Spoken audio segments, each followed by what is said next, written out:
உலகத்தில் எது எதுக்கும் ஆராய்ச்சி கூடங்கள் இருக்குதுல்ல, அது மாதிரி தூக்கத்தை பற்றி ஆராய்ச்சி பண்ணுறதுக்கு ஒரு ஆராய்ச்சி கூடம் இருக்குது. அப்படி ஆராய்ச்சி பண்ணணும்னா அதுக்கு மூழ்கிக்கிட்டு இருக்கணும்ல. அதனால தான் அந்த ஆராய்ச்சி கூடம் இங்கே இல்லை. அமெரிக்காவில் பாஸ்டன் பல்கலைக்கழக மருத்துவமனையில் அது இருக்குது. அங்கே தூக்கத்தை பற்றி பலவிதமான ஆராய்ச்சிகள் பண்ணிகிட்டு இருக்கிறாங்க. அந்த ஆராய்ச்சி கூடத்தில் இயக்குனராக இருக்கிற ஒரு நிபுணர் அவர் என்ன சொல்கிறார் தெரியுமா? உங்களுக்கு தூக்கம் வரலையா, நீங்கள் நல்லா தூங்குறதுக்கு தாராளமாக சில யோசனைகளை என்னால் சொல்ல முடியும் அப்படிங்கிறார். யோசனை தானே, காசா பணமாக கேட்டு வச்சுக்கலாமே. உணவு, மனநிலை, தூங்கும் இடத்தோட சூழ்நிலை, படுக்கைக்கு செல்றப்போ உள்ள பழக்க வழக்கங்கள், இது காரணமாக ஒருத்தருக்கு தூக்கம் வராமல் போகலாம். தூக்கம் வராததுக்கு இதுதான் காரணம்னா அதையெல்லாம் சுலபமாக கட்டுப்படுத்தலாங்கிறார் அவர். தூக்கத்தை வரவழைக்கக்கூடிய ஒரு நல்ல மருந்து உடற்பயிற்சி. ஆனால் ஒன்று, படுக்க போகிற நேரத்தில் இது மாதிரி உடற்பயிற்சிகள் எல்லாம் செய்யக்கூடாது. கொஞ்சம் முன்னாடி பகல்லையே இந்த பயிற்சிகளை செய்கிறது நல்லது. தூக்கம் வராமல் அவதிப்படுறவங்க பிற்பகல் நேரங்களில் காஃபி, டீ இது மாதிரி பானங்களை சாப்பிடக்கூடாது. மது அருந்துறது கூட தூக்கத்தை பாதிக்கும்.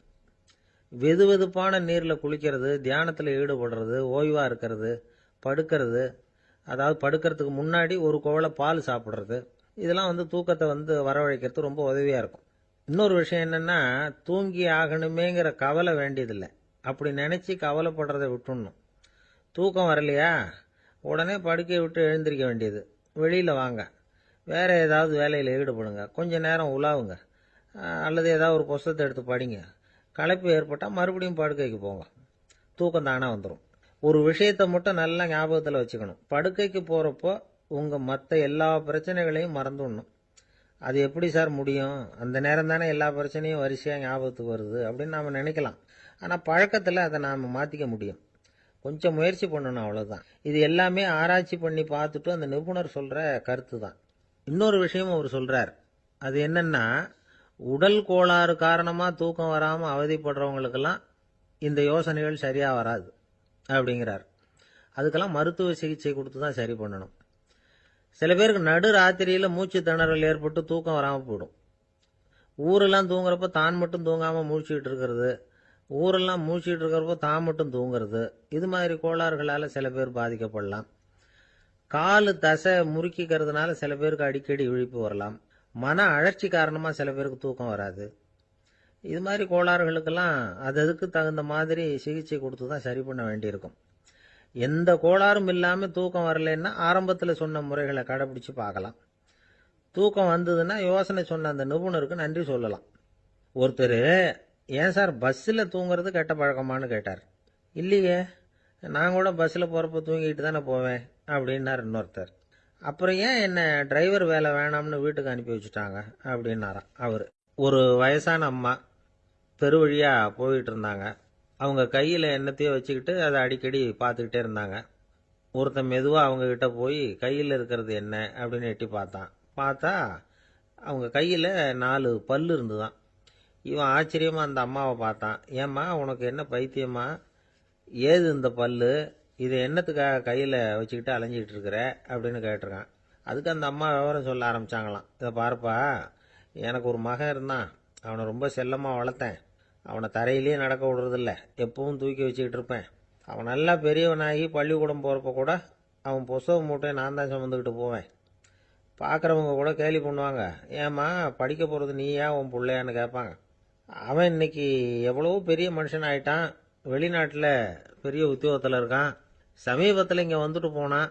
ஒரு நாள் ஏதோ கோபத்தில் என்ன அரைஞ்சுட்டான். அப்போ இந்த 4 பல்லும் கீழே விழுந்துட்டுது. இன்னமும் கூட விழுந்திருக்கும், ஆனால் பல்லு தான் இல்லை. என் புள்ள அரைஞ்சதுனால விழுந்த பல்லு இல்லையா அது. அதனால் இதை எப்பவும் என் கையிலேயே வச்சுக்கிட்டு ஆசையோடு பார்த்துக்கிட்டு இருக்கிறேன். அவன் தான் வெளிநாட்டுக்கு போட்டான். அவனை பார்க்க முடியாத ஏக்கத்தை நான் இந்த பல்லை பார்த்து போக்கிக்கிறேன் அப்படின்னு நாங்களாம் அந்த அம்மா. இந்த கதை எதுக்காகன்னா, தாய் அன்பு அப்படிங்கிறது எப்படிப்பட்டதுங்கிறத புரிஞ்சுக்கிறதுக்காக. கல்யாணம் ஆனதுக்கு அப்புறம் தாயை மறந்து விடுறவங்க எத்தனை பேர் இந்த உலகத்தில்? அவங்க காதில் விழணுங்கிறதுக்காக தான் இந்த தகவல். ஆனால் ஒரு விஷயம் மட்டும் நல்லா புரிஞ்சுக்கணும். தாயை மதிக்க தெரிஞ்சவங்க தான் இன்றைக்கி வாழ்க்கையில் எல்லா விதத்துலேயும் முன்னுக்கு வந்திருக்கிறாங்க. வேணும்னா விசாரித்து பார்த்துக்குங்க. இன்னொரு அம்மா இருந்தாங்க. அவங்க தினமும் ஒரு கோயிலுக்கு வருவாங்க. சாமியை பார்த்து, கடவுளே நான் இறந்து போனால் நரகத்துக்கு போகணும் அப்படின்னு வேண்டிக்குவாங்களாம். எல்லாரும் சொர்க்கத்துக்கு போகணும்னு தானே கடவுள்கிட்ட வேண்டிக்குவாங்க. இந்த அம்மா தினம் நான் நரகத்துக்கு போகணும் அப்படின்னு வேண்டிக்கிறாங்க. அங்கே இருந்த அர்ச்சகருக்கு இது சந்தேகம். ஒரு நாள் அதை நேரடியாகவே அவங்கக்கிட்ட கேட்டுவிட்டார். அதுக்கு அந்த அம்மா பதில் சொன்னாங்களாம், ஐயா, எனக்கு கல்யாணம் ஆகி ரொம்ப நாள் வரைக்கும் குழந்தை பாக்கியம் இல்லாமல் இருந்தது. கோயில் குளம் எல்லாம் சுற்றி வந்தேன். ரொம்ப நாள் கழித்து ஒரு குழந்தை பிறந்தது, ஆண் குழந்தை. அவனை நான் ரொம்ப செல்லம் கொடுத்து வளர்த்தேன். அதோட விளைவு என்ன ஆச்சுன்னா, அவன் ரொம்ப மோசமாக ஆயிட்டான். கெட்ட பழக்க வழக்கம்லாம் கற்றுக்கிட்டான். அவன் இறந்து போனால் நிச்சயம் அவனுக்கு நரகம்தான் கிடைக்கும். அந்த அளவுக்கு கெட்டவன் அவன். அப்படிப்பட்ட காரியங்கள்லாம் பண்ணிகிட்டு இருக்கான், எனக்கு தெரியும். இவனுக்காக நரகத்தில் கூட யாரும் தயவு காட்ட மாட்டாங்க, தாட்சண்யம் காட்ட மாட்டாங்க. அதனால் இவனுக்கு முந்தி நான் இறந்து நரகத்துக்கு போயிட்டா அங்கே இவனை கவனிச்சிக்கலாமே, இவனுக்கு பணிவிடை செய்யலாமேன்னு பார்க்குறேன் அப்படின்னு நாங்களாம். அதனால தான் நான் நரகத்துக்கு போகணும்னு தினம் ஆண்டவனை வேண்டிகிட்டு இருக்கிறேன் அப்படின்னு கண்கலங்கி அந்த அம்மா சொன்னாங்களாம். அதுதான் தாய் உள்ளம்ங்கிறது. தாயின் பெருமையை சரியாக உணர்ந்துட்டா அவங்களுக்கு எப்பவும் எந்த கஷ்டமும் வராது. இது ஏதோ உபதேசத்துக்காக சொல்கிற வார்த்தை இல்லை, உண்மையான வார்த்தை. இந்த விவரத்தையெல்லாம் நண்பர் ஒருத்தர்கிட்ட சொல்லிகிட்டு இருந்தேன். அவர் கொஞ்ச நாள் கழித்து என்னை தேடி வந்தார். அவர் கையிலேயும் 4 பல்லு வச்சுருந்தார். என்னங்க ஆச்சு, ஏதுங்க இந்த பல்லு அப்படின்னு விசாரித்தோம். உங்கள் உபதேசத்தை கேட்டுவிட்டு இந்த உலகத்தில் எல்லாரையும் தாயாக நினைக்க ஆரம்பிச்சிட்டேன். ஒரு அம்மாவை கடத்தரில் பார்த்து தாயேன்னு கூப்பிட்டேன். அவங்க உடனே பலார்னு என்னை அரைஞ்சிட்டாங்க. பல்லு விழுந்துட்டுது. அதை தான் பொறுக்கி எடுத்துக்கிட்டு நேராக உங்களை தேடி வந்துக்கிட்டு இருக்கிறேன்னார். தாயேன்னு தானே கூப்பிட்டீங்க, அதுக்கு ஏன் அரைஞ்சாங்க அப்படின்னு கேட்டோம். நான் தாயேன்னு கூப்பிட்டது அவங்க காதில் நாயேன்னு விழுந்துட்டு தான், அதுதான் அப்படி ஆயிட்டுது அப்படின்னார். என்ன சார், உங்கள் பையன் என்ன செஞ்சுக்கிட்டு இருக்கிறான் இப்போ அப்படின்னு கேட்டார் ஒருத்தர். அடிக்கடி கண்ணாடி முன்னாடி நின்று அழகு பார்த்துக்கிட்டு இருக்கிறான் சார் அப்படின்னாரு அப்பா. இளம் பருவம் இப்படி தான் இருக்கும், அதையெல்லாம் சாதாரணமாக நினச்சிடாதீங்க அப்படின்னாரு அவர். என்ன சார் சொல்கிறீங்க, கண்ணாடி முன்னாடி நின்றுக்கிட்டு நேரத்தை வீணாக்கிக்கிட்டு இருக்கான், அதை ஒரு பெரிய விஷயமா நான் நினைக்கணுமா அப்படின்னாரு இவர். இளம் பருவத்தில் இளைஞர்களுக்கும் சின்ன பொண்ணுங்களுக்கும் அடிக்கடி கண்ணாடியில் பார்க்கணும்னு தோணும். அது வெறுமனே அழகு பார்க்கறது மட்டும் இல்லை, அவங்க தங்களையே தேடி கண்டுபிடிக்கிற ஒரு முயற்சி அது. இது ஒரு மனோதத்துவ விளைவு. இது வரைக்கும் சின்ன பிள்ளையா இருந்துட்டோம், இனிமேல் நாமளும் மற்றவங்க மாதிரி மனிதர்கள் தான் அப்படிங்கிற உணர்வு அவங்களுக்கு வருது. தங்களோட முகம் எப்படி இருக்குது, அழகு எப்படி இருக்குது, உடம்பு நேரம் எப்படி இருக்குது, முடி எப்படி இருக்குது அப்படிங்கிறதையெல்லாம் கண்டுபிடிக்கிறாங்க. அதுக்கப்புறம் இன்னொரு ஆணோ பொண்ணோ தன்னை கவனிக்கணும் அப்படின்னு நினைக்கிறாங்க. இதெல்லாம் மனோதத்துவ உண்மைகள், இதெல்லாம் இயற்கை. இதை பார்த்துட்டு பெற்றவங்க பிள்ளைங்க கெட்டு போட்டாங்க அப்படின்னு நினைக்கக்கூடாது, அவங்கள திட்டிக்கிட்டே இருக்கக்கூடாது. இன்னைக்கு பல குடும்பங்களில் இதுதான் நடந்துகிட்டு இருக்குது. மனுஷ வாழ்க்கையிலேயே இப்படியும் இல்லாத அப்படியும் இல்லாத ஒரு பருவம் இளம் பருவம். 13லேருந்து 19 வயசுக்கு உட்பட்ட ஆண்கள் பெண்கள் இந்த வகையை சேர்ந்தவங்க, டீனேஜ் குரூப். இவங்கள சின்னவங்கன்னு நினச்சிட முடியாது, பெரியவங்கன்னு நினச்சிட முடியாது. இவங்க ரொம்ப சென்சிட்டிவ். சமூகம் நினச்சா இவங்களை நல்லவங்களாகவும் ஆக்கலாம், கெட்டவங்களாகவும் ஆக்கலாம். கொஞ்சம் அக்கறை எடுத்துக்கிட்டால் பெரிய பெரிய மேதைகளையும் விஞ்ஞானிகளையும் உருவாக்கலாம். ஆனால் நடக்கிறது என்ன தெரியுமா, அநேகமாக இவங்களை யாருமே சரியாக புரிஞ்சுக்கிறது இல்லை, இவங்களை சரியாக நடத்துறதும் இல்லை. இது வரைக்கும் நாம் சொல்கிறத கேட்டுக்கிட்டு இருந்தான், இப்போல்லாம் அவன் இஷ்டத்துக்கு நடக்க ஆரம்பிச்சுட்டான் அப்படின்னு வருத்தப்படுற பெற்றோர்கள் அதிகம். இது வருத்தப்படுற விஷயம் இல்லை, சந்தோஷப்பட வேண்டிய விஷயம். உங்கள் புள்ள சொந்தமாக யோசிக்க ஆரம்பிக்கிறதும் நடந்துக்க ஆரம்பிக்கிறதும் ஒரு தப்பான விஷயமா? அவன் கடைசி வரைக்கும் உங்கள் பேச்சையே கேட்டுக்கிட்டு இருக்கணுங்கிறது என்ன நியாயம்? இன்னைக்கு இளைஞர்களை பெரியவங்க தப்பாக புரிஞ்சுக்கிட்டு தவறாக நடத்துறதுனால தான் அவங்களுக்கு வெறுப்பு, எரிச்சல், மனக்கசப்பு எல்லாம் உண்டாகுது.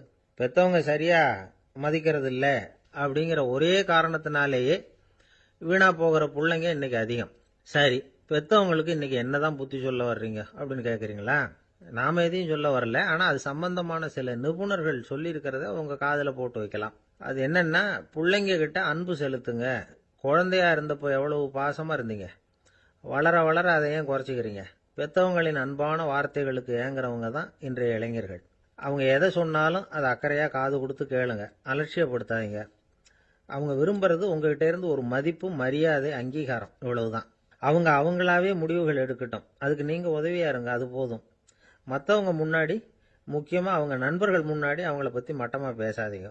அவங்கக்கிட்ட பொய் சொல்லக்கூடாது. நீங்கள் சொன்னது பொய்ன்னு தெரிஞ்சு போச்சுன்னா உங்கள் பேரில் அவங்களுக்கு இருக்கிற மதிப்பு போயிடும், நம்பிக்கை போயிடும். அவங்களுக்கு முன்னாடி நீங்கள் சண்டை போடக்கூடாது. உங்கள் பிள்ளைய எப்பவும் இன்னொரு பிள்ளையோட ஒப்பிட்டு பேசுகிற வேலையே வேணாம். கூட பிறந்த மற்றவங்களோட கூட ஒப்பிடக்கூடாது. இப்படி செஞ்சால் அவன் உங்ககிட்டையும் பிரியமாக இருக்க மாட்டான், அவங்ககிட்டையும் பிரியமாக இருக்க மாட்டான். புள்ள எங்கே போகிறான், என்ன பண்ணுறான் அப்படின்னுலாம் துப்பறிஞ்சிக்கிட்டு இருக்கக்கூடாது. இளைஞர்கள் வந்து தனிமையை விரும்புகிறவங்க. அவங்கள வந்து பெட்டியில் வச்சு மூடி பாதுகாக்கணும்னு நினைக்கக்கூடாது. அவங்கள எப்படி பாதுகாக்கிறது அப்படிங்கிறது அவங்களுக்கே தெரியும். உங்கள் புள்ள எப்படி நடந்துக்கணும்னு நீங்கள் எதிர்பார்க்குறீங்களோ அது மாதிரி நீங்கள் நடந்து காட்டுங்க, அது போதும். ஒரு வீட்டில் அப்பாவும் அம்மாவும் பேசிகிட்டு இருக்கிறாங்க. என்னங்க, நம்ம பொண்ணு பெரியவளாயிட்டா, அடிக்கடி கண்ணாடி முன்னாடி போய் நின்றுக்கிட்டு இருக்கிறா, சீக்கிரமாக ஒரு பையனை பார்த்து கல்யாணத்தை முடிக்காமல் இப்படி மசன்னு கல் மாதிரி உட்காந்துருக்குறீங்களே அப்படின்னு சத்தம் போட்டாங்க அந்த அம்மா. அவசரப்படாத, பார்க்கறதுக்கு கண்ணுக்கு அழகா லட்சணமா புத்திசாலியா ஒரு பையன் கிடைக்க வேணாமா, அதுதான் பார்த்துக்கிட்டு இருக்கிறேன் அப்படின்னார் அப்பா. இதுக்கு அந்த அம்மா சொல்றாங்க, எங்க அப்பா இப்படியெல்லாம் நினைச்சுக்கிட்டு இருந்திருந்தா எனக்கு கல்யாணமே ஆயிருக்காது தெரியுமா அப்படின்னாங்களாம். திபேத் நாட்டில் புத்த மடாலயங்கள் நிறைய உண்டு. அதுக்கு ஒரு தலைமையகமும் உண்டு. அது வந்து இந்த திபேத் தலைநகரம் லாசாவில் இருக்குது. ரொம்ப காலத்துக்கு அப்பால் அதை பற்றிலாம் நிறைய விவரங்கள் எழுதி வச்சிருக்கிறாங்க. அது இப்போவும் நமக்கு கிடைக்குது. அதாவது ரொம்ப தூரத்துக்கு அந்தாண்ட மலைகளுக்கு நடுவில் ஒரு கிளை மடாலயம். அந்த மடத்தின் தலைவருக்கு வயசாயிட்டு தான். அதனால் தலைமை பொறுப்பை வந்து வேற ஒருத்தர்கிட்ட ஒப்படைக்கலாம் அப்படின்னு முடிவு பண்ணாராம். உடனே ஒரு லாமாவை கூப்பிட்டார். அவர் மூலமாக தலைமை மடாலயத்துக்கு செய்தி அனுப்புனார், பொருத்தமான வாரிசு ஒருத்தரை அனுப்பி வைக்கும்படியாக. அந்த வாலிப லாமா புறப்பட்டார். காடு மேடெல்லாம் நடந்து போகிறார். ரொம்ப நாள் கழித்து தலைமை பீடத்தை அடைஞ்சார். தலைமை குரு கிட்ட விவரத்தை சொன்னார். தகுதியான ஒருத்தரை அனுப்பி வச்சா அழைச்சிட்டு போகிறேன் அப்படின்னார். சரி, நாளைக்கு காலையில் நீங்கள் அவங்க எல்லாரையும் அழைச்சிட்டு போகலாம்னார் அவர். அவங்க எல்லாரையுமா? அங்கே தேவைப்படுறது ஒருத்தர் தானே அப்படின்னார் இவர். ஆமான்னார்.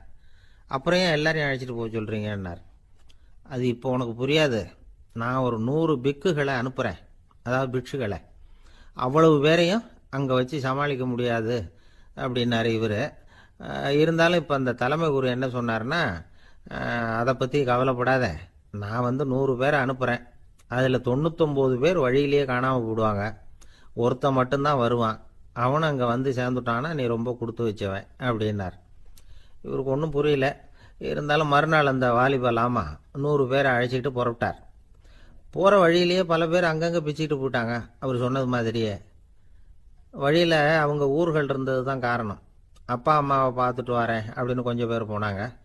சொந்த பந்தத்தை பார்த்துட்டு வரேன் அப்படின்னு கொஞ்சம் பேர். ஒரு வாரம் ஆச்சு. இப்போ மிஞ்சினது 10 பேர் தான். வழியில் ஒரு நகரம். அங்கே சில பிட்சுக்கள் வந்து சந்திச்சாங்க. எங்கள் மடத்து தலைவர் இறந்துட்டார், உங்களில் யாராவது ஒருத்தர் எங்களுக்கு தலைவராக முடியுமா அப்படின்னு கேட்டாங்க. 10 பேரும் தயார். அதில் ஒருத்தரை அழைச்சிட்டு அவங்க போயிட்டாங்க. இன்னொரு ஊரில் சில பேர் வந்தாங்க, வழி மறிச்சாங்க.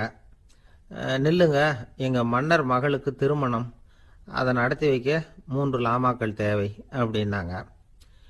இப்படி கொஞ்சம் கொஞ்சமாக எல்லாரும் காலி. கடைசியில் 2 பேரும் மிஞ்சினாங்க. அங்கே ஒரு இளம்பெண் எதிரில் வந்தா.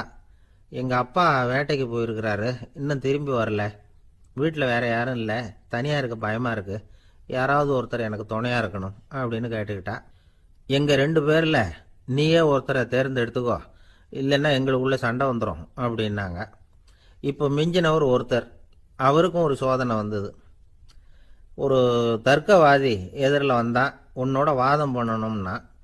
இவனோட வாதம் பண்ணுறேன், அது முடிய ரொம்ப காலம் ஆகலாம், தர்க்கத்தில் நான் ஜெயிச்சா அங்கே வரேன், இல்லைன்னா இவருடைய சீடனை ஆயிடுவேன் அப்படின்னார் அவர். கடைசியாக அழைக்க வந்த வாலிபலாமா மட்டும் வெறும் கையோடு திரும்பி போனார். அங்கே இருந்த வயசான மடாதிபதி கேட்டார், எத்தனை பேர் அங்கேருந்து புறப்பட்டீங்கன்னார். என்னையும் சேர்த்து 101ன்னார் அவர். நல்லது, நீயாவது திரும்பி வந்திய, அதுதான் எனக்கு போதும். ஏன்னா நீ தான் எனக்கு உண்மையான வாரிசு. அந்த 100 பேரில் யாரும் வரமாட்டாங்க அப்படின்னார் அவர். ஏன்னா அவருக்கு தெரியும் இவர் ஒருத்தர் தான் திரும்பி வருவாருங்கிறது. திபேத்தில் ஒரு பழங்கால பழமொழி உண்டாம், 100 பேர் செல்லலாம், எப்பொழுதாவது ஒருவன் அபூர்வமாக அடைய வேண்டிய இடத்தை அடைவான். இதுதான் அந்த பழமொழி. ஒரு உன்னதமான இலக்கை அடையணும்னா அது அவ்வளவு சுலபமான காரியம் இல்லை. இந்த காலத்து மடாலயம் ஒன்று, அதில் ஒரு தலைவர், அவருக்கு வயசாயிட்டுது, தனக்கு ஒரு வாரிசை நியமிக்கணும் அப்படின்னு ஆசைப்பட்டார். ரொம்ப கஷ்டப்பட்டு ஒருத்தரை பிடிச்சார். தனக்கு வாரிசாக நியமிச்சுட்டு அவர் சமாதி ஆயிட்டார். புதுசாக பொறுப்பேற்றுக்கிட்டவர் அப்படியே உட்காந்துருந்தார். அவரை தேடிட்டு பத்திரிகை நிருபர்கள்லாம் வந்தாங்க, கேட்டாங்க. அவர் உங்கள் பொறுப்பில் அவர் பெரியவர் விட்டுட்டு போன இது எவ்வளவு சுமாராக தேரும், எவ்வளவு விட்டுட்டு போனார் அப்படின்னு கேட்டிருக்கிறாங்க. அது என்ன ஒரு 50 லட்சம் இருக்கும் அப்படின்னாராம். அவ்வளவும் பணமா அப்படின்னு கேட்டிருக்காங்க. இல்லைங்க, கடன் அப்படின்னாராம் இவர். ஒரு தடவை கலைவாணர் NS கிருஷ்ணன் பேராசிரியர் கல்கியை சந்திச்சு பேசிக்கிட்டு இருந்தாராம். கலைவாணர் கல்கியை பார்த்து, எனக்கு கதை எழுத ஆசையா இருக்கு, எப்படி எழுதுறதுன்னு கேட்டாராம். கதை எழுதுறதுக்கு 4 மை வேணும்னாராம் கல்கி. அப்படியா, அப்படின்னா என்னென்ன கலர் மை அப்படின்னு கேட்டிருக்காரு கலைவாணர் சிரிச்சுக்கிட்டே. நான் சொன்னது கலர் மை இல்லை, அது வேற மை. அதாவது கதை எழுதுறதுக்கு தேவைப்படுகிற 4 மை எதுன்னா, 1 திறமை, 2 பேணாமை, 3வது தனிமை, 4வது பொறுமை அப்படின்னாராம். உடனே கலைவாணர், உங்க யோசனை அருமை அப்படின்னாராம். அதுதான் கலைவாணர். பொதுவாக எழுத்தாளர்கள் எழுதுற மாதிரி நடந்துக்கிறது இல்லை. ஆனால் கலைவாணர் என்ன சொல்லுவாரோ அதே மாதிரி நடந்துக்குவார். எல்லாருக்கும் எல்லாம் கிடைக்கணுங்கிற கருத்தை சினிமா படங்கள்ல வலியுறுத்துவார். அதே மாதிரி நடைமுறை வாழ்க்கையிலேயே எல்லாருக்கும் எல்லாமும் கொடுப்பார். பணம், பதவி, புகழ் இப்படி எதுவுமே இல்லாத ஒரு சாதாரண மனுஷனா இருந்தா கூட இவர் மனுஷனுக்கு கொடுக்குற மரியாதையில கொஞ்சமும் குறைச்சல் இருக்காது. இந்த குணம் சாதாரணமா எல்லாருக்கும் இருக்கிறது இல்லை. அவரு சினிமா தியேட்டருக்கு போய் சினிமா பார்க்கறது வழக்கம். அவர் வந்திருக்கிறாருங்கிறது தெரிஞ்சா போதும், வெளியில பிச்சைக்காரங்க வந்து கூடிடுவாங்க. இது அவருக்கு தெரியும். வெளியில நம்மளை நம்பி ஒரு கூட்டம் காத்துக்கிட்டு இருக்குமேன்னு நினைப்பார். உடனே ஒரு 100 ரூபா நோட்டை கொடுத்து சில்லறையா மாத்திட்டு வர சொல்லுவார். படம் முடிஞ்சு வெளியில வர்றப்போ சில்லறையோட வருவார். எல்லாருக்கிட்டையும் கொடுத்துருவார். ஏன்னா எல்லாரும் தேடிட்டு வருவாங்க அவரை. என்ன எல்லாரும் சௌக்கியமா இருக்கிறீங்களா அப்படின்னு பிரியமா விசாரிப்பார். ஏதோ ரொம்ப நெருங்கின சொந்தக்காரங்களை விசாரிக்கிறது மாதிரி விசாரிப்பாரு. தன்கிட்ட இருக்கிற சில்லறையை எல்லாருக்கும் சமமா பிரிச்சு கொடுத்துட்டு தான் அங்கிருந்து புறப்படுவார். ஒரு நாள் அது மாதிரி புறப்படுற சமயத்துல ஒரு சின்ன பையனுக்கு சில்லறை எதுவும் கிடைக்கல கொடுக்கறதுக்கு. இது கலைவாணருக்கு தெரியாது. கார்ல ஏறி புறப்பட்டு போயிட்டார். அந்த பையன் காரை பிடிச்சிக்கிட்டு பின்னாடியே ஓடியாந்துருக்கிறான். ஐயா, நீங்களே இல்லைன்னு சொன்னா நான் என்ன பண்றது, இன்னைக்கு பட்னி தான், அம்மாவுக்கு வேற உடம்பு சரியில்லை அப்படின்னு கத்திக்கிட்டே ஓடியாந்தானா. கலைவாணர் கவனிச்சுட்டார். உடனே காரை நிறுத்த சொன்னார். இறங்கினார். அந்த சின்ன பையனை கட்டி பிடிச்சிக்கிட்டு, என்ன மன்னிச்சுக்கப்பா, நான் கவனிக்காம வந்துட்டேன் அப்படின்னு சொல்லி அழ ஆரம்பிச்சுட்டாராம். இன்னொரு தடவை இதே மாதிரி ஒரு தியேட்டர்ல இருந்து வெளியில வந்திருக்கிறார். ஒரு ஆள் அவர்கிட்ட வந்து நின்றுருக்கார். அவர் கொடுக்கறதுக்கு இவர்கிட்ட பணம் இல்லை. பணம் இல்லையாப்பா அப்படின்னாராம். உங்ககிட்டயே இல்லையா அப்படின்னாராம் அவரு. கலைவாணருக்கு மனசு ரொம்ப சங்கடமா போச்சு. உடனே புறப்பட்டு வீட்டுக்கு போனார். அங்க இங்க தேடி பார்த்து அங்க இருந்த கொஞ்ச நெஞ்ச சில்லறையை எடுத்தார். காரு டிரைவரை கூப்பிட்டார். தியேட்டர் வாசல்ல நின்றுகிட்டு இருந்த ஆசாமியோட அங்க அடையாளங்களை சொன்னார். காரை எடுத்துட்டு போய் அந்த ஆளை கண்டுபிடிச்சி இந்த காசை கொடுத்துட்டு வா அப்படின்னு அனுப்பி வச்சாராம். பிச்சை போடுறதுக்காக காரை அனுப்புனதாக வேற யாரை பத்தியாவது நீங்க கேள்விப்பட்டிருக்கிறீங்களா? அவர் ஒரு வித்தியாசமான மனிதர், வித்தியாசமான கலைஞர். கலைவாணரோட சகோதரர் கல்யாணம் நடந்தது. அதுல தியாகராஜ பாகவதர் கச்சேரி முடிஞ்ச உடனே அதுல சம்பந்தப்பட்ட கலைஞர்களுக்கெல்லாம் கலைவாணர் பரிசுகள் கொடுக்கிறார். அந்த கச்சேரியில கடம் வாசிச்சவருக்கு மட்டும் மற்ற எல்லாருக்கும் கொடுத்ததை விட பெருசா ஒரு வெள்ளி கோப்பையை பரிசா கொடுத்தாராம். மற்றவங்களுக்கெல்லாம் சின்னதா கொடுத்துட்டு கட வித்துவானுக்கு மட்டும் பெருசா பரிசு கொடுக்குறீங்களே ஏன்னு கேட்டிருக்கிறாங்க. அதுக்கு கலைவாணர் விளக்கம் கொடுத்தாராம். இப்பெல்லாம் ரயில்ல கூட்டம் அதிகங்கிறது உங்களுக்கு எல்லாருக்கும் தெரியும். இந்த வித்வான் இவ்வளவு பெரிய மண்பானைய ரயில்ல ரொம்ப பத்திரமா உடையாம ரொம்ப தூரத்துல இருந்து கொண்டு வந்திருக்கிறாரே, அது என்ன சாமான்யமான காரியமா? அவரோட அந்த சாமர்த்தியத்தை பாராட்டுறதுக்காக தான் அவருக்கு இவ்வளவு பெரிய பரிசு அப்படின்னாராம். இந்த உலகத்துல எத்தனை வகையான மனிதர்கள் இருக்கிறாங்க, ஒவ்வொரு மனிதனுமே ஒவ்வொரு வகை அப்படிங்கிறாங்க விஞ்ஞானிகள். மனிதர்களை 3 வகையா பிரிக்கலாம் அப்படின்னு சொல்றாங்க மெய்ஞானிகள். இவங்களை பத்திலாம் ஏற்கனவே நாம பேசியிருக்கிறோம். இப்போ டாக்டர் எட்வர்டு பேட்ச் அப்படிங்கிற நிபுணர் என்ன சொல்றாரு தெரியுமா? மனிதர்களை 7 வகையா பிரிக்கலாம்ங்கிறார். மனிதர்களின் மனநிலை அடிப்படையில அவங்களை 7 விதமா வகைப்படுத்துறார் அவர். சரி, அது என்ன 7 வகை? முதல் வகை என்னன்னா பயந்த குணம் உள்ளவங்க. சார் ரொம்ப பயந்த சுபாவம், வீட்டில் கூட வாயே திறக்க மாட்டார், சாப்பிட போறப்ப மட்டும்தான் கொஞ்சம் வாயை திறப்பார், அப்புறம் மூடிக்குவார் அப்படின்னு சில பேரை பத்தி நாம பேசிக்கிறது உண்டு. இவங்கெல்லாம் இந்த வகை, அதாவது பயந்த குணம் உள்ளவர்கள் அப்படிங்கிற முதல் வகை. சரி, ரெண்டாவது வகை என்னன்னா சஞ்சலப்படுகிறவர்கள், எதுக்கு எடுத்தாலும் கலக்கம் குழப்பம், இப்படியே காலம் தள்ளிட்டு இருப்பாங்க. பல பேர் பார்த்துருப்பீங்க. அவங்கெல்லாம் இந்த வகை. மூணாவது வகை என்னன்னா யதார்த்த உலகை மறந்து கற்பனை உலகத்திலேயே மிதக்கிறவங்க, இளைஞர்கள் கவிஞர்கள், இப்படி பல பேர் இருக்கிறாங்க. எப்ப பார்த்தாலும் கற்பனை உலகத்திலேயே மிதந்துகிட்டு இருப்பாங்க. கிட்டத்துல போய் என்னங்க ஒரு மாதிரியா இருக்கிறீங்க அப்படின்னு கேட்டு பாருங்க, அவங்களெல்லாம் ஏதோ ஒரு அற்ப புழுவை பார்க்கறது மாதிரி உங்களை பார்ப்பாங்க. அதுவும் அந்த வானத்து நிலாவை பாருங்கள், அது என்னை வா வான்னு கூப்பிடுது, எனக்கு சீக்கிரத்துல ஒரு நாள் சிறகுகள் முளைக்கும், சிறகடித்து வானத்துல பறந்து போவேன், அந்த செல்ல நிலாவை கொஞ்சிவிட்டு வருவேன், இப்படிலாம் பேசிக்கிட்டு இருப்பாங்க. கொஞ்சிறது அப்புறம் இருக்கட்டும், இப்ப கஞ்சிக்கு வழியே பாருப்பா அப்படின்னா அதை காதுல வாங்க மாட்டாங்க. நாம ஏதோ இந்த உலகத்தை அனுபவிக்க தெரியாதவர்கள் மாதிரி நம்மளை அவங்க கவனிப்பாங்க. இப்படி ஒரு ரகம். நாலாவது வகை மனிதர்கள் எப்படின்னா, இவங்க தனிமை உணர்வு மிக்கவர்கள். இவங்க மற்றவங்களோட இயல்பா நெருங்கி பழகிறதில்ல, தான் உண்டு தன்னுடைய வேலை உண்டுன்னு இருந்துட்டு போறவங்க. அடுத்த வீட்டுல இருக்கிறவர் யார் அப்படின்னு கேட்டா கூட அடுத்த வீடுன்னு ஒண்ணு இருக்கா அப்படிங்கறது மாதிரி நம்ம முகத்தை பார்ப்பாங்க. அவங்க கிட்ட மேற்கொண்டு நாம என்னத்தை பேச முடியும்? இப்படி ஒரு வகை. ஐந்தாவது வகை மனிதர்கள் எப்படின்னா, இவங்க மற்றவங்க செல்வாக்குக்கு உட்பட மறுப்பவர்கள். அடுத்தவங்களோட செல்வாக்குக்கு இவங்க ஆட்படுறதில்ல. நான் யார் தெரியுமான்னு கேட்டா அதை தெரிஞ்சுட்டு எனக்கு என்ன ஆக போகுதும்பாங்க. இவங்கெல்லாம் அந்த ரகம். ஆறாவது வகை மனிதர்கள் எப்பவும் எதுலையும் பற்றில்லாம இருக்கிறவங்க. இது ஒரு துறவு மனப்பான்மை. இயல்பாவே சில பேர் இப்படி உண்டு, அவங்களுக்கு எதுலையும் ஒரு ஈடுபாடு இருக்காது. அப்படிப்பட்டவங்கெல்லாம் ஆறாவது வகை. ஏழாவது வகை மனிதர்கள் மற்றவங்க கவலையை தன்னுடையதா ஆக்கிக்கிட்டு கவலைப்படுறவங்க. இவங்கெல்லாம் மகாத்மாக்கள். தாம் வேறு அடுத்தவங்க வேறு அப்படிங்கிற எண்ணம் இவங்களுக்கு வர்றதில்ல. அதனால அடுத்தவங்களுக்கு ஒரு துன்பம் வந்ததுன்னா இவங்களால சும்மா இருக்க முடியறதில்ல. ஆக கூடி இப்படி 7 விதமான மனிதர்களை அடையாளம் காட்டுறார் அந்த நிபுணர்.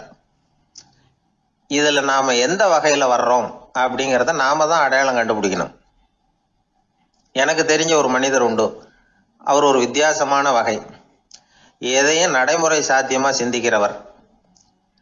எப்பவும் அடுத்தவங்களும் நல்லா இருக்கணும், நாமும் நல்லா இருக்கணும் அப்படின்னு ஆசைப்படுறவர். அவருக்கு ஒரு சமயம் திடீர்னு உடம்பு சுகம் இல்லாம போயிட்டுது. டாக்டர் கிட்ட போனார், பணம் கொடுத்தார், வைத்தியம் பார்த்துக்கிட்டார். அவர் எழுதி கொடுத்த மருந்து சீட்டை வாங்கினார். ஒரு மருந்து கடைக்கு போனார், பணம் கொடுத்தார், மருந்து வாங்கினார். அதை எடுத்துட்டு வீட்டுக்கு வந்தார். அதுக்கப்புறம் அந்த மருந்து அவர் சாப்பிடணும்ல, சாப்பிடவே இல்லை, அப்படியே சும்மா வச்சுட்டார்.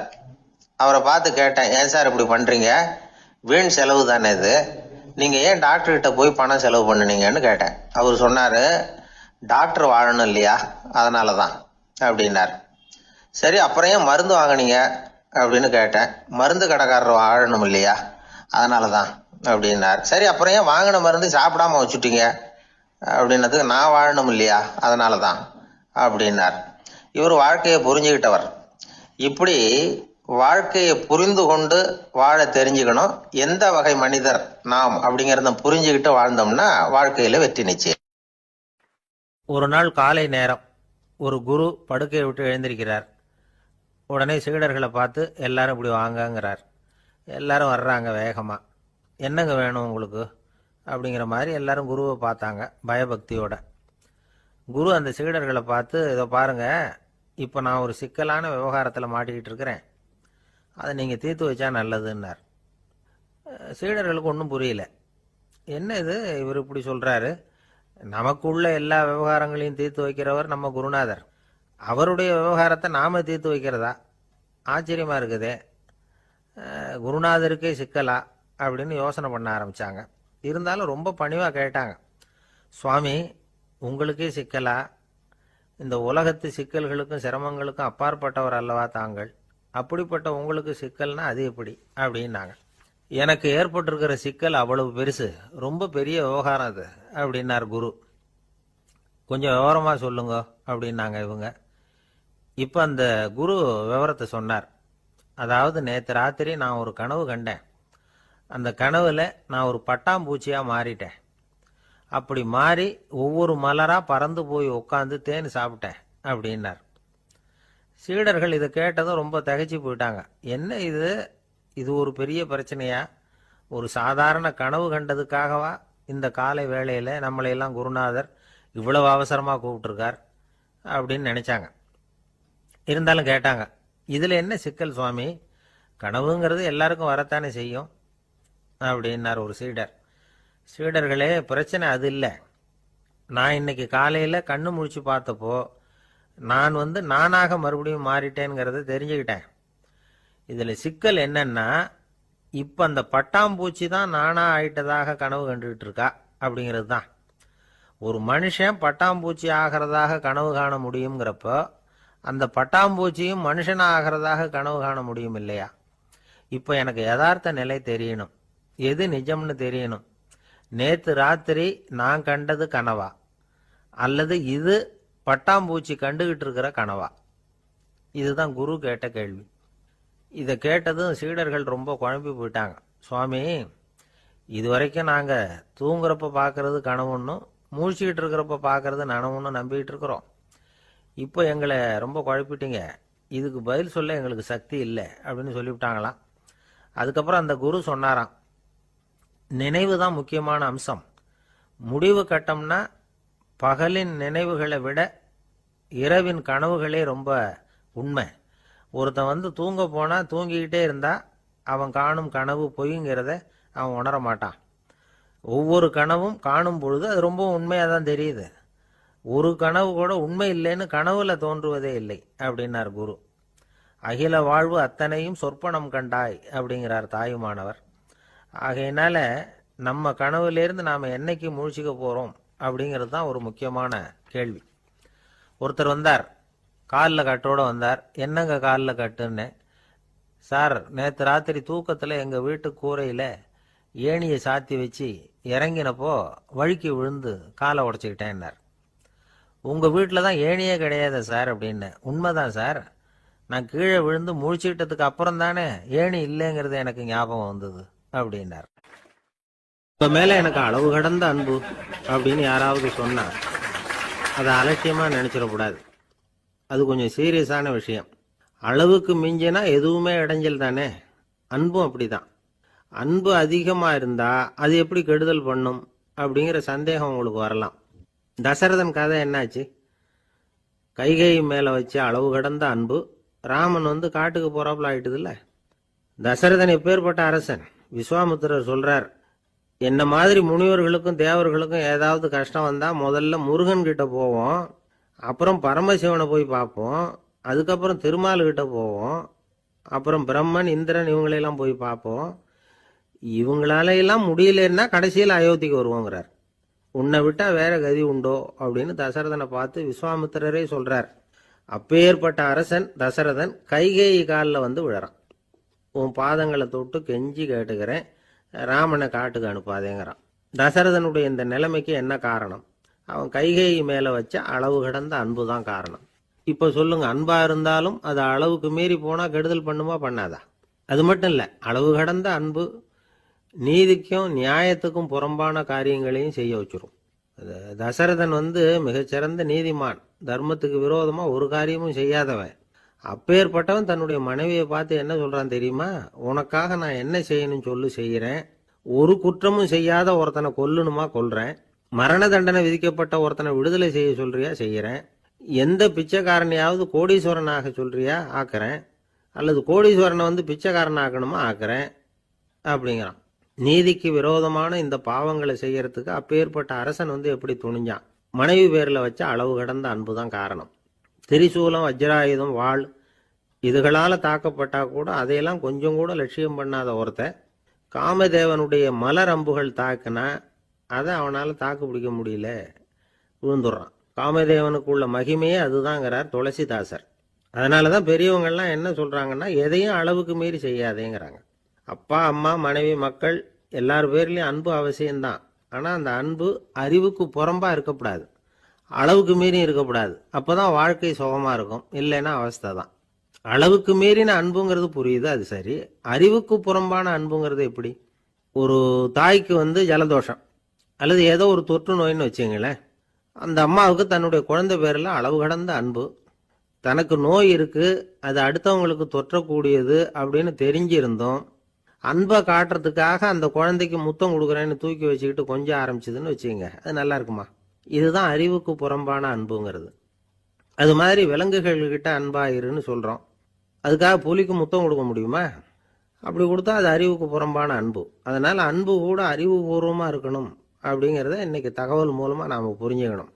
இந்த காலத்து காதலன் தன்னுடைய காதலிகிட்ட சொன்னானாம், இதை பாரு, உன் பேர்ல எனக்கு அளவு கடந்த அன்பு, உனக்காக என்ன செய்யணும் சொல்லு செய்கிறேன், நெருப்புல நடக்கணுமா நடக்கிறேன், நீர்ல குதிக்கணுமா குதிக்கிறேன், உயிரையே கொடுக்கணுமா கொடுக்குறேன் அப்படின்னா. சரி, வர்ற ஞாயிற்றுக்கிழமை சாயந்தரம் 6 மணிக்கு இதே இடத்துக்கு வாங்க அப்படின்னு அந்த பொண்ணு. இவன் கொஞ்சம் யோசனை பண்ணி பார்த்துட்டு, அன்னைக்கு மழை பெய்யாம இருந்தா வந்துடுறேன் அப்படின்னானா. ஒரு காட்டுல ஒரு முனிவர் இருந்தார். ஒரு நாள் அவரை தேடிட்டு 4 பேர் வந்தாங்க. சுவாமி, எங்களுக்கு ரொம்ப நாளா ஒரு சந்தேகம்னாங்க. என்னன்னு கேட்டார். இந்த உலகத்துல எவ்வளவோ காரியங்கள் நடக்குது, எது நியாயம் எது அநியாயம் அப்படின்னு புரிஞ்சுக்க முடியலன்னாங்க. அது யாராலையும் புரிஞ்சுக்க முடியாதுன்னார் முனிவர். வந்தவங்களுக்கு ஆச்சரியமா போச்சு, ஒரு மாதிரியா பார்த்தாங்க. இத முனிவர் கவனிச்சார். சரி, புறப்படுங்க என்னோடன்னார். எங்கன்னு கேட்டாங்க. இப்போ உங்க 4 பேரையும் ஒரு புஷ்பக விமானத்துல அழைச்சிட்டு போறேன். இந்த உலகத்துல சர்வசாதாரணமா நடக்கக்கூடிய ஒரு காட்சியை உங்களுக்கு காட்ட போறேன். நீங்க பார்க்க போற அந்த காட்சி நியாயமா அநியாயமா அப்படிங்கறத என்கிட்ட சொல்லணும். நீங்க சரியான பதில் சொன்னா புஷ்பக விமானத்துல தொடர்ந்து பிரயாணம் பண்ணலாம். தவறான பதில் சொன்னா இந்த புஷ்பக விமானம் உங்களை கீழே தள்ளி விட்டுரும் அப்படின்னார். 4 பேருக்கும் பயம்தான். இருந்தாலும் முனிவர் கூப்பிடுறாரு அப்படின்னு சொல்லி புறப்பட்டாங்க. அவங்க எல்லாரும் புறப்பட்டு ஒரு காட்டு வழியா போயிட்டு இருக்கிறாங்க புஷ்பக விமானத்துல. அங்க நடக்கிற ஒரு காட்சியை காட்டுறார் முனிவர். அதோ அங்க பாருங்கன்னார். அந்த விமானத்துல இருந்தபடியே எல்லாரும் கீழே குனிஞ்சு பாக்குறாங்க. அங்க ஒரு தாய் புலி அப்பதான் குட்டி போட்டிருக்கு. குட்டிகளை ஈன்ற உடனே பசிக்கு இறை தேடி அந்த பக்கமா வருது. அதே நேரம் ஒரு தாய் மான், அதுவும் அப்பதான் குட்டி போட்டிருக்கு. அதுவும் இதே மாதிரி குட்டிகளை ஈன்ற உடனே பசிக்கு இறை தேடி அந்த பக்கமா வருது. இப்ப அந்த புலி அந்த மானை அடிச்சு போட்டுடுது. அதுவும் சாப்பிடுது, குட்டிகளுக்கும் கொடுக்குது. இப்போ அந்த புலி குட்டிகள் முகத்துல மகிழ்ச்சி, தாயை இழந்த அந்த மான் குட்டிகள் முகத்துல துக்கம். இப்போ அந்த முனிவர் 4 பேர்கிட்டையும் கேட்கிறார், நீங்க இங்க பாத்தீங்களே, இதுல எது நியாயம் எது அநியாயம்? ஒவ்வொருத்தரா சொல்லுங்க. உங்க பதில் சரியில்லைன்னா இந்த விமானம் உங்களை கீழே தள்ளி விட்டுரும். சொல்லுங்க பார்க்கலாம்னார். முதல்ல ஒருத்தன் சொன்னான், அந்த புலி செஞ்சது சரிதாங்க. அது பசிக்கு அதுதான் ஆகாரம். தன்னுடைய பசிக்கு தானே இறை தேடிக்கிட்டுது. அதுல என்ன தப்பு? அவ்வளவுதான். அதனால புலி செஞ்சது நியாயம்தான் அப்படின்னா. அவ்வளவுதான், அந்த விமானம் அவனை அப்படியே கீழே தள்ளி விட்டுட்டுது. அதனால அவன் கொடுத்த பதில் சரியில்லை அப்படிங்கிறது புரிஞ்சு போச்சு. இப்ப 2வது ஆள் சொன்னான், புலி செஞ்சது பாவம், அந்த தாய்மான் என்ன தப்பு பண்ணிச்சு? இப்ப அந்த குட்டிகளுக்கு யாரு ஆதரவு? அதனால புலி செஞ்சது அநியாயம் அப்படின்னா. அவ்வளவுதான், அவனையும் கீழே தள்ளி விட்டுட்டுது அந்த விமானம். இந்த பதிலும் சரியில்லை அப்படின்னு ஆயிட்டுது. இப்ப 3வது ஆள் வந்தான். முதல்ல 2 பேர் கீழே விழுந்ததை பார்த்துக்கிட்டு இருந்தான். அதனால அவன் சொன்னான், ரெண்டுமே நியாயம்தாங்க.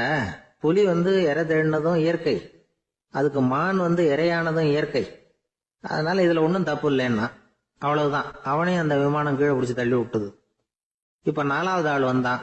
முனிவர் கேட்டார், நீயாவது சொல்லுப்பா, இந்த செயல்ல எது நியாயம்னார். அவன் தெளிவா பதில் சொன்னான். அதாவது என்ன சொன்னான்னா, எனக்கு தெரியல அப்படின்னா. அவனை விமானம் கீழே தள்ளல, சௌரியமா அழைச்சிட்டு போட்டுது. இவனும் பிரயாணம் சௌக்கியமா பண்ணானா. ஆக இதுதான் சரியான பதிலுங்கிறத முனிவர் உணர்த்தினார். இந்த கதையிலிருந்து நாம புரிஞ்சுக்க வேண்டியது என்னன்னா, இந்த உலகத்துல எவ்வளவோ காரியங்கள் நடக்குது. அதெல்லாம் ஏன் அப்படி நடக்குதுங்கிறதுக்கு எப்பேற்பட்ட பண்டிதராலும் பதில் சொல்ல முடியாது. தெரியாததை தெரியாதுன்னு ஒத்துக்கிட்டா வாழ்க்கை பிரயாணம் சுகமா இருக்கும். அதனால தேவையில்லாத விஷயங்களை புரிஞ்சுக்கிறதுக்கு நேரத்தை செலவு பண்ணிட்டு இருக்க கூடாது. வாழ்க்கையை குழப்பிக்க கூடாது. வாழ்க்கைக்கு தேவையானது என்னவோ அதை மட்டும் புரிஞ்சுக்கிட்டா போதும். இந்த காலத்து ஆள் ஒருத்தன் ஒரு பெரியவரை தேடி வந்தான். ஐயா, ஒரு சந்தேகம்னா. என்ன உன்னுடைய சந்தேகம்னார்.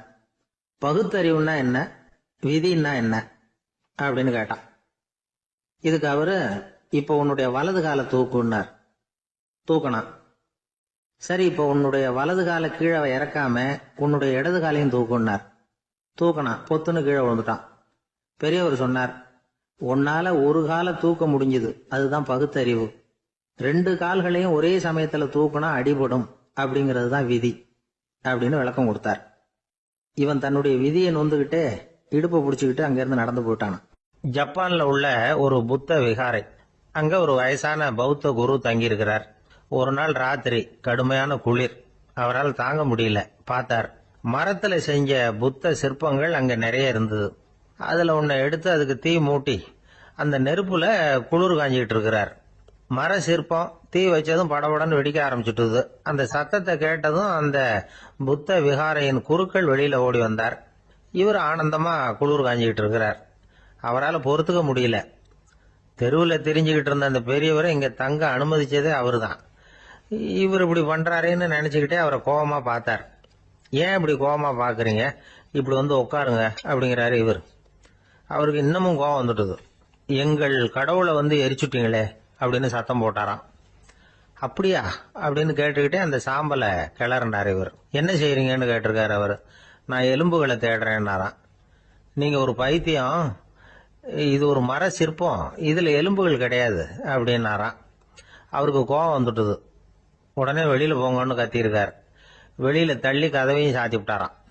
மறுநாள் காலையில கதவை திறந்து பார்த்தா அந்த வயசான பெரியவர் ஒரு மைல்கல் மேல சில காட்டு பூக்களை வச்சு புத்தம் சரணம் கச்சாமின்னு சொல்லிக்கிட்டே இருக்கிறார். இவருக்கு சந்தேகமா போட்டுது. கிட்ட போனார். என்ன செஞ்சுக்கிட்டு இருக்கீங்கன்னு கேட்டார். இது என்னுடைய காலை நேர பிரார்த்தனைனாராம். நிஜமாவே நீங்க ஒரு பைத்தியமா தான் இருக்கணும், ஏன்னா அது ஒரு மைல்கல் அப்படின்னாராம். இப்ப அந்த பெரியவர் சொன்னாராம், நீங்க ஒரு மரத்தை புத்தரா நினைக்கும் பொழுது நான் ஏன் ஒரு மைல்கல்ல புத்தரா நினைக்கக்கூடாது? நான் வந்து புத்தரை எரிக்கலாம், ஏன்னா அவரை நான் நேசிக்கிறேன். அந்த சிற்பம் வந்து மரத்தால் ஆனதுங்கிறது எனக்கு தெரியும். நான் ஒரு மைல்கல்ல தொழலாம், ஏன்னா அது எனது பூக்களை தாங்குது. நான் இந்த மைல்கல்லுக்குள்ள மறைஞ்சிருக்கிற புத்தரை பார்க்கிறேன். யாராவது ஒரு சிற்பி இதை சிலையாக்கினாதான் நீங்க புத்தரை பார்க்க முடியும். அன்னைக்கு ரொம்ப குளிரா இருந்தது. நான் எனக்குள்ள இருக்கிற புத்தரையும் பாதுகாக்கணும். உள்ளே இருக்கிற புத்தரை காப்பாத்துறதுக்காக வெளியில உள்ள புத்தரை எரிக்கலாம், அதுல ஒன்றும் தப்பு இல்லை. அது அவருடைய போதனையிலேயே இருக்கு. உனக்குள் ஜோதியாக இரு அப்படிங்கிறது அவருடைய போதனை. என்னுடைய புத்தர் வந்து குளிர்ல நடுங்கிட்டு இருந்தார். அந்த மர சிற்பங்கள் வெயில் மழையில உணர்ச்சி இல்லாம இருந்தது, அதனால அப்படி பண்ணினேன். ஆனா நீங்க என்ன பண்ணீங்க? நான் ஒரு மர புத்தரை எரிச்சதுக்காக உயிருள்ள புத்தரை வெளியில தள்ளி கதவை சாத்தினீங்க அப்படின்னாரா அந்த பெரியவர். உண்மையான பக்திங்கிறது இதுதான். அதாவது உனக்குள் ஜோதியாக இரு அப்படின்னு புத்தர் சொன்னார் இல்லையா, அது மாதிரி தனக்குள் ஜோதியாக இருக்கிற இந்த காலத்து ஆசாமிகள் நிறைய பேர் உண்டு. எப்பவும் போதையிலேயே இருக்கிறவங்க. ஒரு நாள் நடு ராத்திரி ஒரு மது கடையில ஒரு ஆள் அங்குள்ள சிப்பந்திகள் கிட்ட கேட்டுட்டு இருக்கிறான். மறுபடியும் இந்த கடை எப்போ திறப்பாங்கன்னு கேட்டானா. நாளைக்கு காலையில 8 மணிக்கு திறப்பாங்க அப்படின்னு ஆனா அங்க இருந்த ஆள். அவன் திருப்பி திருப்பி அதையே கேட்டுக்கிட்டு இருக்கான். இவனுக்கு பதில் சொல்லி சொல்லி அழுத்து போச்சு. அதான் சொல்றேன் ஐயா, நாளைக்கு காலையில வா அப்படின்னாங்களாம். அதுக்கு இவன், நான் வர்றதுக்காக கேட்கலையா, நேத்திக்கு வந்தவன் உள்ளேயே மாட்டிக்கிட்டேன், வெளியில போறதுக்காக கேட்டேன் அப்படின்னானா. ஒரு ஊர்ல ஒரு ஆள் இருந்தான். அவன் ஒரு நாள் கோயிலுக்கு போனான். கடவுள்கிட்ட வேண்டிக்கிட்டான், எனக்கு ஒரு 1 லட்சம் ரூபா நீ கொடுத்தா நான் உன் சன்னதியில ஒரு தேங்காய் உடைக்கிறேன் அப்படின்னு வேண்டிக்கிட்டான். கடவுள் பார்த்தார். உடனே அவன் கண் முன்னாடி தோன்றினார். இந்தா நீ கேட்ட 1 லட்சம் ரூபாய் அப்படின்னு சொல்லி அவன் கையில பணத்தை கொடுத்துட்டு மறைஞ்சிட்டார். இவனால நம்பவே முடியல. இவ்வளவு சுலபமா கிடைக்கும்னு தெரிஞ்சிருந்தா அனாவசியமா ஒரு தேங்காய் உடைக்கிறேன்னு வேண்டி இருக்க வேண்டியது இல்லையே அப்படின்னு நினைச்சான். இருந்தாலும் வேண்டுதலை நிறைவேற்ற வேண்டியது கடமை. அதுக்காக என்ன பண்ணா, பக்கத்துல ஒரு கடைக்கு போனான். ஒரு தேங்காயை கையில் எடுத்தான். இது என்ன விலைன்னு கேட்டான். 5 ரூபான்னார் கடையில் இருந்தவர். அதிகமா இருக்குதே விலைன்னா. அப்படின்னா ஒண்ணு செய்யுங்க, அடுத்த ஊருக்கு போங்க, அங்க தென்னந்தோப்பு அதிகம், அதனால அங்க இதை விட குறைஞ்ச விலைக்கு கிடைக்கும் அப்படின்னார். சரின்னு அடுத்த ஊருக்கு கிளம்புனான். அங்க போய் விசாரிச்சான். ஒரு தேங்காய் 3 ரூபாய் விலைன்னாங்க. இதுவும் அதிகமா தெரியுதுன்னா. அப்படின்னா ஒண்ணு செய்ய, அதோ அந்த ஆத்து ஓரமா ஒரு தென்னை மரம் இருக்கு பார், அதுல நீயே ஏறி பறிச்சுக்கோ, ஒரு தேங்காய்க்கு 1 ரூபா கொடுத்தா போதும் அப்படின்னார் அந்த தோப்புக்கு சொந்தக்காரரு. இவனுக்கு மரம் ஏற தெரியாது, இருந்தாலும் ஆசை யார விட்டுது, விலை சல்லிசா இருக்குதே. ஆற்று ஓரம் போனால் தட்டு தடுமாறி அந்த மரத்தில் ஏறினா அந்த தென்னை மரம் வளைஞ்சி ஆற்று பக்கம் போய் அப்புறம் நிமிர்ந்து இருந்தது. அதாவது மரத்தின் உச்சி சரியாக ஆற்றுக்கு நடுவில் இருந்தது. ஆற்றுல வெள்ளம் கரை புரண்டு ஓடிக்கிட்டு இருக்கு. இவன் கடவுள் கொடுத்த 1,00,000 ரூபாயை மடியில் வச்சு இறுக்கி கட்டிக்கிட்டான். உச்சிக்கு போய் காய் பறிக்கிற சமயத்தில் காற்றும் மழையும் பலமாக கலந்து அடிக்க ஆரம்பிச்சுட்டுது. கால் வழுக்கி விட்டுட்டுது. இவன் சடார்னு ஒரு தென்னை மட்டையை பிடிச்சிக்கிட்டு தொங்க ஆரம்பிச்சிட்டான். கீழே பயங்கரமான வெள்ளம். மடியில் 1,00,000 ரூபா பணம். என்ன செய்யறதுன்னு தவிக்கிறான். இந்த சமயம் கரையில் ஒரு யானை பாகன் யானையை குளிப்பாட்டிக்கிட்டு இருக்கிறான். அது அவன் கண்ணில் பட்டது. ஐயா ஒரு உதவின்னு கத்துனான். அவன் என்ன செய்யணும்னு கேட்டான். உன் யானையை மெதுவாக இங்கே அழைச்சிட்டு வா, எனக்கு நேராக கீழே நிறுத்து, என் காலை பிடிச்சி மெதுவாக கீழே இறக்கி விட்டுரு, என் மடியில் இருக்கிற பணத்தில் உனக்கு 10,000 ரூபா தரேன் அப்படின்னா. அவன் பார்த்தான். காலை கையை பிடிச்சா கூட எவனும் இந்த காலத்தில் 10 ரூபாய்க்கு மேலே தரமாட்டேங்கிறான். இவன் காலை பிடிச்சா 10,000 தர்றேங்கிறான் அப்படின்னு யோசனை பண்ணான். உடனே யானையை கொண்டுட்டு போனான். அவனுக்கு நேராக கீழே நிறுத்தினான். அவன் காலை பிடிச்சான். அவ்வளவுதான். அந்த நேரம் பார்த்து யானை மெதுவாக நடந்து அப்பால போட்டுது. இப்போ யானை பாகன் அவன் காலை கெட்டியாக பிடிச்சிக்கிட்டு தொங்குறான். பரிதாபமாக மேலே பார்க்குறான். அவன் மட்டையை பிடிச்சிக்கிட்டு தொங்குறான். இப்போ யானை பாகன் சொல்கிறான், தம்பி மட்டையை விட்டுறாத, கெட்டியாக பிடிச்சிக்கோ, நான் உனக்கு 10,000 ரூபா தரேன், இதோ மடியில் தான் வச்சிருக்கேன்னா. மேலே தொங்குறவனுக்கு இந்த நிலைமையிலேயும் ஒரு சந்தோஷம். மேற்கொண்டு ஒரு 10,000 ரூபா நமக்கு கிடைக்கும் போல இருக்கே அப்படின்னு. இந்த சமயத்தில் ஒருத்தன் ஒட்டகத்தை ஓட்டிகிட்டு வந்தான் அந்த பக்கமாக குளிப்பாட்டுறதுக்கு. யானை பாகம் பார்த்துட்டான். ஐயா ஒட்டகக்காரரே, அதை இங்கே கொண்டுட்டு வா, எங்கள் காலை பிடிச்சி பத்திரமா இறக்கி விடு, நாங்கள் பணம் கொடுக்குறோம்னா. அவனும் பணத்துக்கு ஆசைப்பட்டு வந்தான். அவன் காலை பிடிக்கிற சமயம் ஒட்டகமும் நழுவி போட்டுது. இப்போ 3 பேருமே வரிசையாக தொங்குறாங்க. ஒட்டகக்காரன் கத்துறான், தம்பி மட்டையை விட்டுறாத, கெட்டியாக பிடிச்சிக்கோ, நான் என் மடியில் இருக்கிற 5,000 உனக்கு தந்துடுறேன்னா. மேலே தொங்குறவனுக்கு இன்னமும் சந்தோஷம்.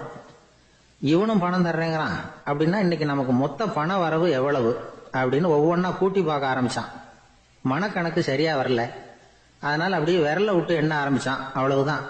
மட்டையை விட்டுட்டு கை நழுவி வந்துட்டுது. 3 பேரும் பொத்துன்னு ஆத்துல விழுந்தாங்க. படாத பாடுபட்டு தட்டு தடுமாறி கரைக்கு வந்து சேர்ந்தாங்க. 3 பேர் மடியில் இருந்த பணமும் ஆத்தோட போட்டுது. பேராசை பெருநஷ்டம் அப்படின்னு ஒரு பழமொழி இருக்குல்ல, அதை விளக்கறதுக்காக சொல்லப்பட்ட கதை இது. இந்த காலத்தில் ஒருத்தர் ஒரு நீச்சல் குளத்தில் நீச்சல் அடிச்சுக்கிட்டு இருக்கிறார். காவலுக்கு இருந்தவர் அதை கவனிச்சுட்டார்.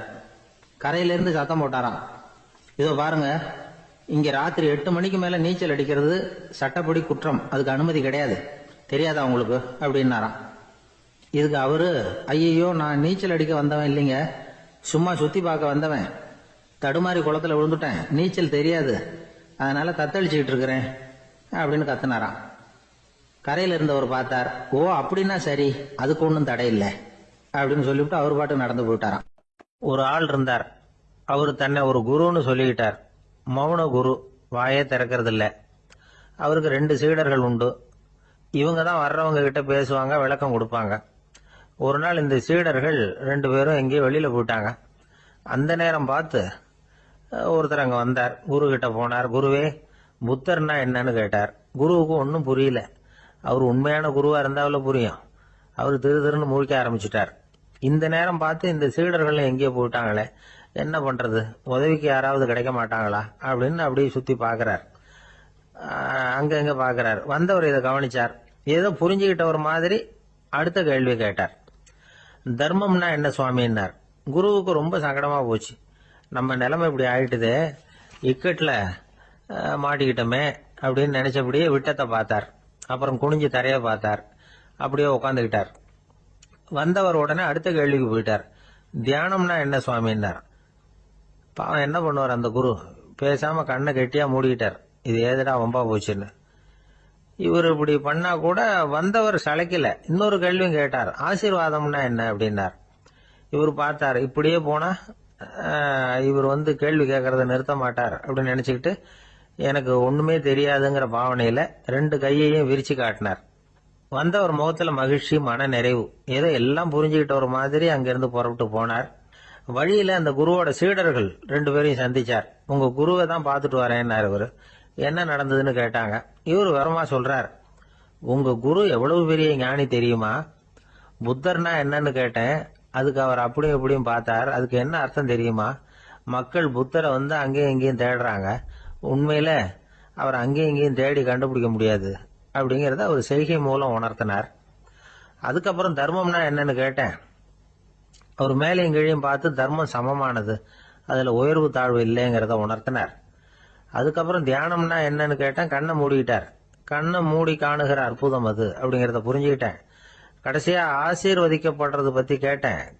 கைகளை நீட்டி உதவுறது தான் அது அப்படிங்கிறத தன்னுடைய இருகை விரிச்சு உணர்த்தினார். எவ்வளவு பெரிய மகான் அவரு அப்படின்னு சொல்லிவிட்டு அவர் பாட்டு போயிட்டார். சீடர்கள் அதுக்கப்புறம் மெதுவா குரு கிட்ட வந்து சேர்ந்தாங்க. அவங்கள பார்த்ததும் குருவுக்கு கோபம் வந்துட்டுது. அடே பாவிகளா, எங்கடா போய் தொலைஞ்சிங்க, நான் ஒரு ஆளுகிட்ட மாட்டிக்கிட்டு என்ன பாடுபட்டிருக்கேன் தெரியுமான்னார். இது மாதிரி தான் நாம சாதாரண மனிதர்களின் புற வேடங்களிலேயே மயங்கி போயிடுறோம். அவங்க பேச்சு, செய்கை, பார்வை இதுல எல்லாம் ஏதோ பெரிய தத்துவம் இருக்கிறதாக நினைச்சுக்கிறோம். உண்மையிலேயே அந்த தத்துவங்கள் யாருக்கு சொந்தம்? அவங்களுக்கு இல்ல, நமக்கு தான் சொந்தம். நாம தானே அதை கற்பிச்சுக்கிட்டோம். நாம அடையாளம் கண்டுக்கிறது இல்ல, நாம யாருங்கிறது நமக்கு புரியறது இல்ல. அதுதான் இன்னைக்கு நடக்கிறது. அதனாலதான் அடுத்தவங்களை தேடி ஓடிக்கிட்டு இருக்கிறோம். சில வீடுகளில் கூட இது மாதிரி சைகைகள் உண்டு. சில குடும்ப தலைவர்கள் தினமும் காலையில கண்ணை கெட்டியா மூடிக்கிட்டு கை ரெண்டையும் சுத்தமா விரிச்சு வச்சுக்கிட்டே உட்காந்து தியானம் பண்றது வழக்கம். எதுக்காக அப்படி பண்றீங்கன்னு ஒருத்தரை பார்த்து கேட்டேன். இந்த மாசம் வாங்கின சம்பளம் பூரா தீர்ந்து போச்சு, இனிமே என் கையில சுத்தமா ஒண்ணும் இல்ல, புதுசா எதுவும் செலவு வச்சுடாதே அப்படிங்கறத அப்படி உள்ளங்கை ரெண்டையும் விரிச்சு காட்டி அவங்களுக்கு உணர்த்துறேன் அப்படின்னார். இந்த உலகத்துல மனுஷன் எவ்வளவோ தவறுகள் செய்யறான். அதுக்கெல்லாம் என்ன காரணம்? அதை பத்தின ஆராய்ச்சி தான் இன்னைக்கு. இதுக்கு ஆராய்ச்சி என்னத்துக்கு, அது தெரிஞ்ச விஷயம் தானே அப்படின்னு நீங்க நினைக்கலாம். ஆனா அப்படி அலட்சியமா இந்த விஷயத்தை விட்டுறக்கூடாது. பொதுவா எல்லோரும் நினைக்கலாம் எது சரி எது தவறு அப்படின்னு தெரியாததுனாலதான் மனுஷன் தப்பு பண்றான் அப்படின்னு. ஆனா அப்படி சொல்லிட முடியாது. மனுஷன் தெரிஞ்சே தான் தவறுகள் பண்றான். இப்போ உதாரணத்துக்கு ஒரு சாலையில இடது பக்கம் போக வேண்டிய ஒருத்தர் நடுக்கோட்டை தாண்டி வலது பக்கமா வண்டியை ஓட்டிட்டு போறாருன்னு வச்சுங்க. என்னப்பா இது தப்பு இல்லையா அப்படின்னு அவர்கிட்ட கேட்டா, அதெல்லாம் எனக்கு தெரியும், நீ உன் வேலையை பார்த்துட்டு போ அப்படிம்பார். வலது பக்கமா போறது தப்புன்னு தெரிஞ்சே தான் அவர் அப்படி செய்யறார், அப்படி போறார். பெரிய உத்தியோகத்துல இருக்கிறவங்க கூட லஞ்சம் வாங்குறாங்க. அவங்களுக்கெல்லாம் லஞ்சம் வாங்குறது தப்புன்னு தெரியலன்னு அர்த்தம். திருடுறது தப்புன்னு தெரியாமலாம் மனுஷன் திருடுறான், நல்லாவே தெரியும். நீங்க வேணும்னா கேட்டு பாருங்க, வேற வழி இல்ல அதனாலதான் திருடுறேன்பா. திருடுறது ஒரு புண்ணியமான காரியம்னு திருடனே கூட சொல்ல மாட்டான். திருடுறது தவறுங்கிறது திருடனுக்கு தெரியும் அப்படிங்கறத விளக்கறதுக்காக ஒரு பெரியவர் ஒரு கதை சொன்னார்.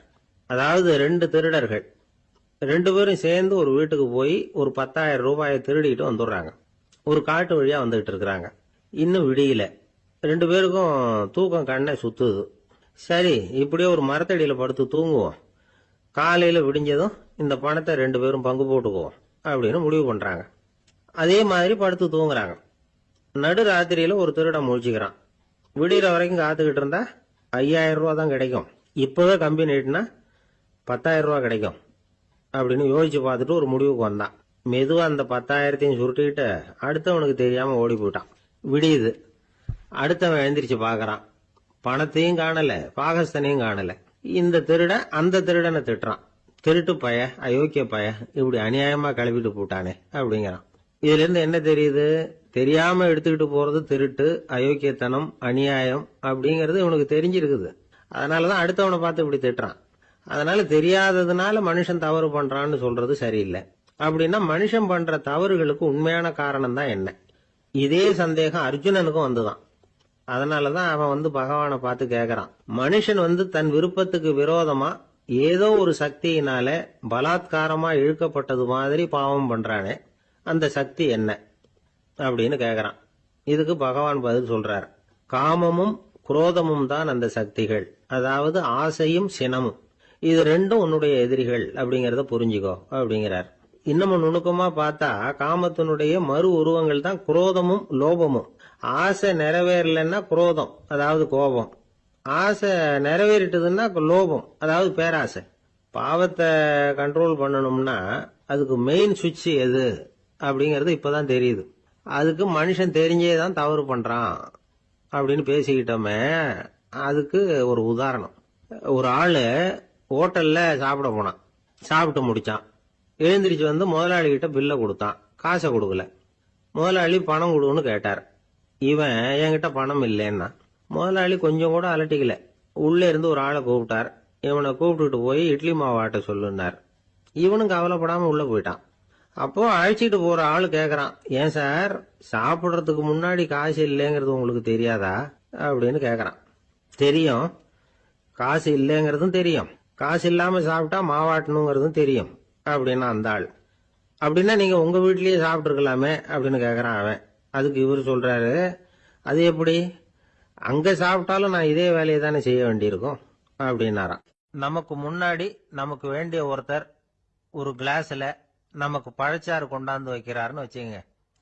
உடனே நாம என்ன பண்ணுவோம், எடுத்து கிடுகிடுன்னு சாப்பிட்ருவோம் அடுத்தவங்க யாரும் வர்றதுக்குள்ள. அதை விட்டுட்டு அதை கொண்டாந்து வச்சவர்கிட்டயே அதோட விலை என்ன அப்படி இப்படின்னு நான் கேட்டுக்கிட்டு இருப்போம். நாம கேட்க மாட்டோம். ஆனா காந்திஜி அப்படி கேட்டாராம். எப்ப தெரியுமா, 1935.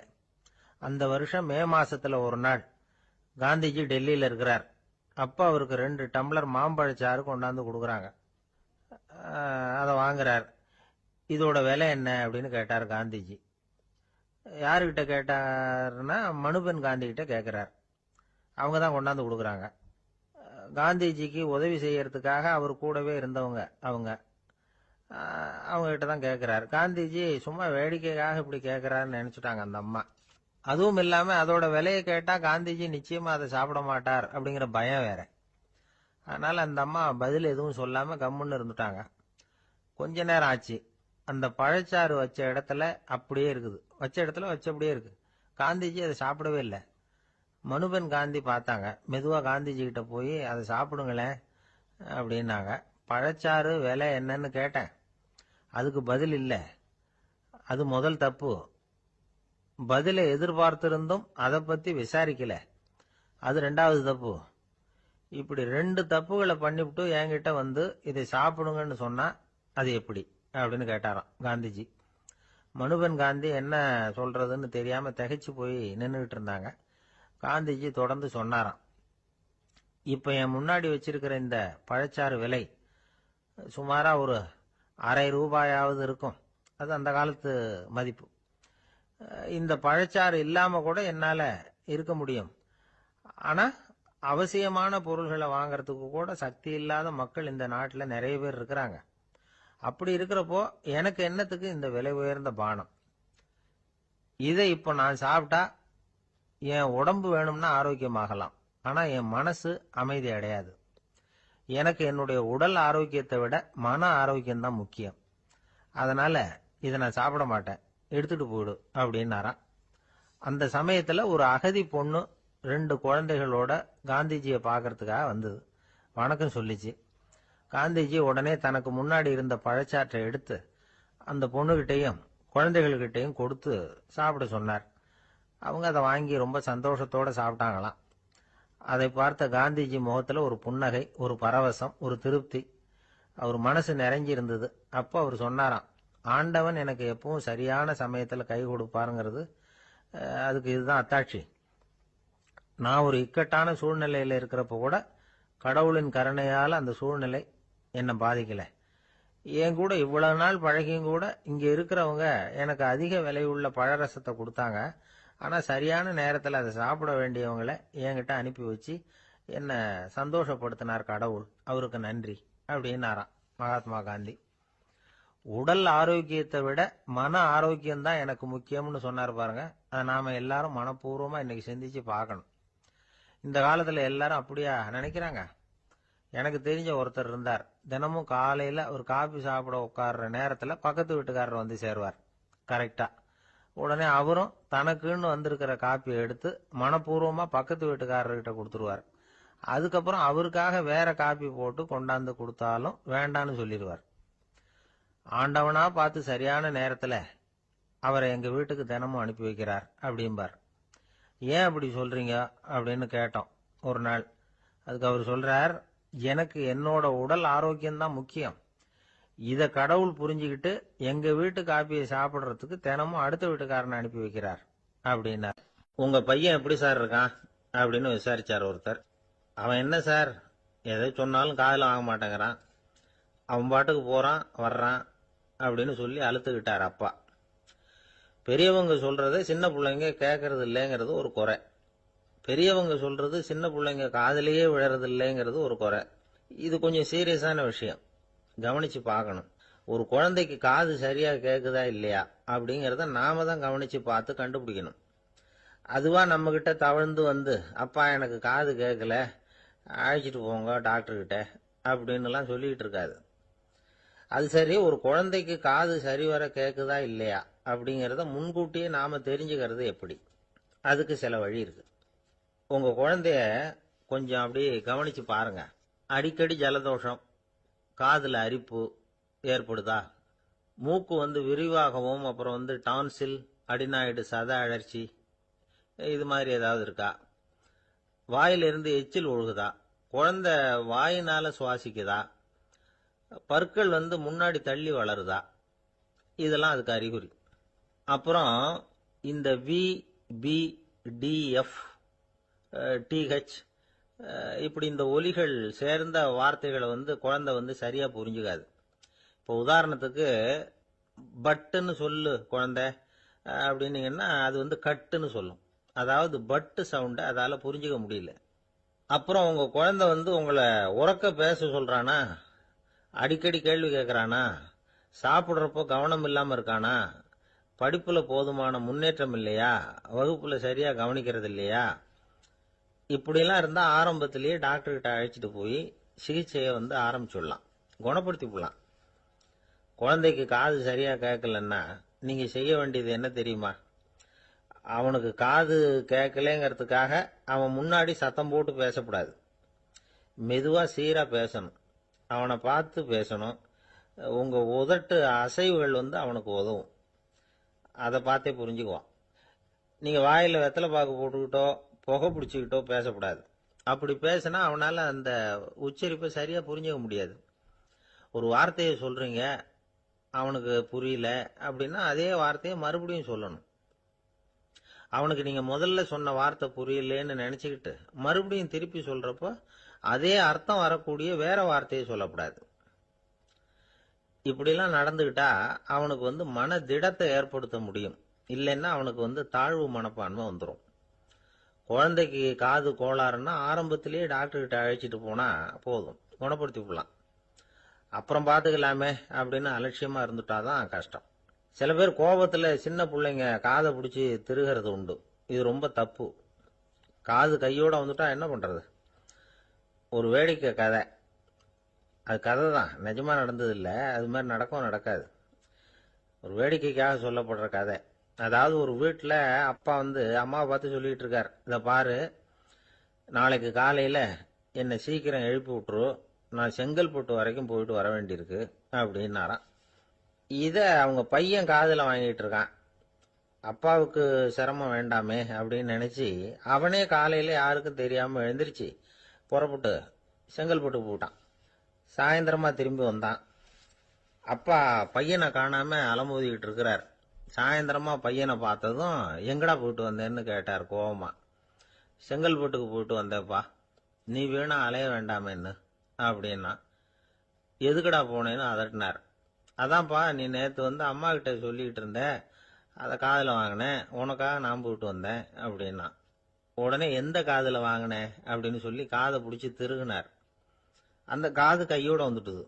இது நடந்து கொஞ்ச நாள் கழிச்சு அந்த அப்பாவும் பையனும் கடத்தெருவில் போயிட்டு இருக்கிறாங்க. எதிரில் ஒரு நாய் ஓடி வந்தது. அதுக்கு 2 காதும் இல்லை. என்ன இது, இந்த நாய்க்குட்டிக்கு 2 காதும் இல்லை அப்படின்னாரு அப்பா. அதுக்கு பையன் சொல்றான், அப்பா அது 2 தடவை செங்கல்பட்டுக்கு போயிட்டு வந்துருவோம் அப்படின்னா. 2 பேர் சுவாரஸ்யமா பேசிட்டு இருக்கிறப்போ குறுக்க புகுந்து தொந்தரவு பண்றதுக்குன்னே சில பேர் இருப்பாங்க. அது ரொம்ப இடைஞ்சலா இருக்கும். இதே மாதிரி மின்காந்தம் கூட குறுக்க புகுந்து தொந்தரவு பண்ணும். கடைசியில் அது ஒரு பெரிய இடைஞ்சல கொண்டாந்து விட்டுரும். சில வீடுகளில் கேபிள் கனெக்ஷன் இல்லாம சில தனியார் டிவி காட்சிகள் தெரியும். அதுக்கு என்ன காரணம்னா இந்த மின்காந்த குறுக்கீடு தான் காரணம். இதைத்தான் சுருக்கமா EMI அப்படின்னு சொல்றாங்க. அதாவது எலக்ட்ரோ மேக்னெட்டிக் இன்டர்ஃபியரன்ஸ். இது ஏற்படக்கூடிய இடங்கள் எது எதுன்னு எடுத்துக்கிட்டா அது ஒரு பெரிய பட்டியலாவே போயிடும். இந்த EMI தொந்தரவு கேபிள் டிவியில மட்டும்தான் இல்லை, ராக்கெட் ஏவுதளத்தில் உள்ள ரேடார்கள், அங்க உள்ள சில சக்தி வாய்ந்த தொலைத்தொடர்பு சாதனங்கள், விமான தளங்கள்ல உள்ள ரேடார்கள், கப்பல் தளங்கள்ல பொருத்தப்பட்டிருக்கக்கூடிய சக்தி வாய்ந்த ஆண்டனாக்கள், இப்படி நிறைய சொல்லலாம். காவல் நிலையங்கள்ல பயன்படுத்தப்படுகிற வயர்லெஸ் தொடர்பு சாதனங்கள் கூட ஓரளவுக்கு இந்த மின்காந்த அலைகளை வெளியிடும். நம்ம வீட்டில் உட்காந்துக்கிட்டு ரேடியோ கேட்டுக்கிட்டு இருப்போம் அல்லது டிவி பார்த்துக்கிட்டு இருப்போம். அந்த சமயத்தில் பக்கத்து தெருவில் ஒரு மோட்டார் சைக்கிள் அல்லது காரு, குறிப்பாக பெட்ரோல் இன்ஜின், அது போகிறப்போ அதில் உள்ள மின்காந்த மின்கலத்தில் அதாவது மேக்னட்டோ பேட்டரியிலிருந்து வெளிப்படுகிற மின்காந்த அலை இங்கே டிவியிலையும் ரேடியோவிலையும் கரகரப்பை உண்டு பண்ணும். சரி, இது பெருசா என்ன இடைஞ்சலை உண்டு பண்ணிட போகுது அப்படின்னு நாம அலட்சியமா நினைக்கலாம். வயசானவங்களுக்கு மறதி நோயின்னு ஒன்று வரும்ல, அல்ஷமீர், அதாவது மூளையில் உள்ள செல்கள் செயலிழந்து போயிடுறது. அது செய்ய வேண்டிய வேலையை மறந்துடும். மனைவியே எதிரில் நின்னா கூட உன்னை எங்கேயோ பார்த்தது மாதிரி தெரியுதே அப்படின்னு சொல்லிட்டு இருப்பாங்க. அப்படி ஒரு மறதி. இந்த விசித்திரமான நோய்க்கு இதுவரைக்கும் மருந்தே இல்லைன்னு வேற சொல்றாங்க. இந்த மைக்ரோ ஓவன் அப்படின்னு சொல்லக்கூடிய சமையல் அடுப்புகள் கூட மின்காந்த அலைகளை வெளியிடுது. சமயத்தில் சில தொழிற்சாலைகளில் கூட பெரிய விபத்துக்களை இந்த இஎம்ஐ உண்டு பண்ணிவிடும். இதை பற்றி தீவிரமா சிந்திக்க ஆரம்பிச்சதே ஒரு விபத்துக்கு பிறகுதான். அமெரிக்காவுக்கும் வியட்நாமுக்கும் இடையில போர் நடந்ததே, அந்த சமயம் அமெரிக்காவுக்கு சொந்தமான விமானம் தாங்கி கப்பல் ஒன்று வியட்நாமை தாக்கிறதுக்கு தயாரா ஏவுகணைகளோட கடல்ல நிறுத்தி வைக்கப்பட்டிருந்தது. தற்செயலா அந்த பகுதியில கப்பல் தொலைத்தொடர்பு பகுதிக்கு அருகில ஊடுருவிய இந்த சக்தி வாய்ந்த ரேடியோ அலைகள் ஏவுகணையில இருந்த மின்னணு சர்க்கியூட்டை பூர்த்தி செஞ்சு வச்சுட்டுது. அவ்வளவுதான், ஏவுகணை அங்கேயே வெடிச்சு செதறி போச்சு. 130 பேர் அந்த இடத்துலயே உடல் கருகி செத்து போட்டாங்க. ஏகப்பட்ட பொருள்கள் நாசம். இந்த விபத்துக்கான காரணம் என்னங்கிறத உடனடியா யாராலையும் கண்டுபிடிக்க முடியல. ரொம்பவும் கடுமையா முயற்சி பண்ணி கடைசியா கண்டுபிடிச்சாங்க, இது இந்த இஎம்ஐ வேலை தான் அப்படின்னு. மின்னணு தொலைபேசிகள் இருக்க, இதுல பேசும்பொழுது நம்ம காதை அதாவது செவியை ஊடுருவக்கூடிய மின்காந்த அலையானது மூளைக்கு போய் அங்க மூளை கட்டிகளை உருவாக்க ஊக்கம் கொடுக்குது அப்படின்னு வேற கண்டுபிடிச்சிருக்கிறாங்க. இந்த இஎம்ஐ ரொம்ப குறைஞ்ச மின்காந்த அழுத்தத்துல நமக்கு எந்த பாதிப்பையும் ஏற்படுத்துறதில்ல. மின்காந்த அலைகள் அழுத்தத்தோட இருக்கிற இடங்கள்ல ரொம்ப நேரம் இருந்தோம்னா நம்ம உடம்பின் வெப்பநிலை 2 டிகிரி செல்சியஸ் வரைக்கும் அதிகரிக்குதாம். அதனால வெப்பநிலையை சீராக்கிறதுக்கு இதய துடிப்பும் அதிகரிக்குது. இப்படிலாம் கண்டுபிடிச்சிருக்கிறாங்க. இப்பெல்லாம் இந்த மின்காந்த குறுக்கீடுகளை தடுக்கிறது எப்படி அப்படின்னு விஞ்ஞானிகள் யோசனை செய்ய ஆரம்பிச்சிருக்கிறாங்க. இந்த விஷயத்துல அலட்சியமா இருந்தோம்னா எதிர்காலத்துல நிறைய பேருக்கு இந்த ஞாபக மறதி நோய் வந்துடும். அப்புறம் அது ரொம்ப கஷ்டமா போயிடும். ஒரு குடும்ப தலைவர் தன் மனைவியை பார்த்து, யார் நீ, உன்னை எங்கேயோ பார்த்தது மாதிரி இருக்குதே அப்படின்னு சொல்லிட்டு இருந்தார்.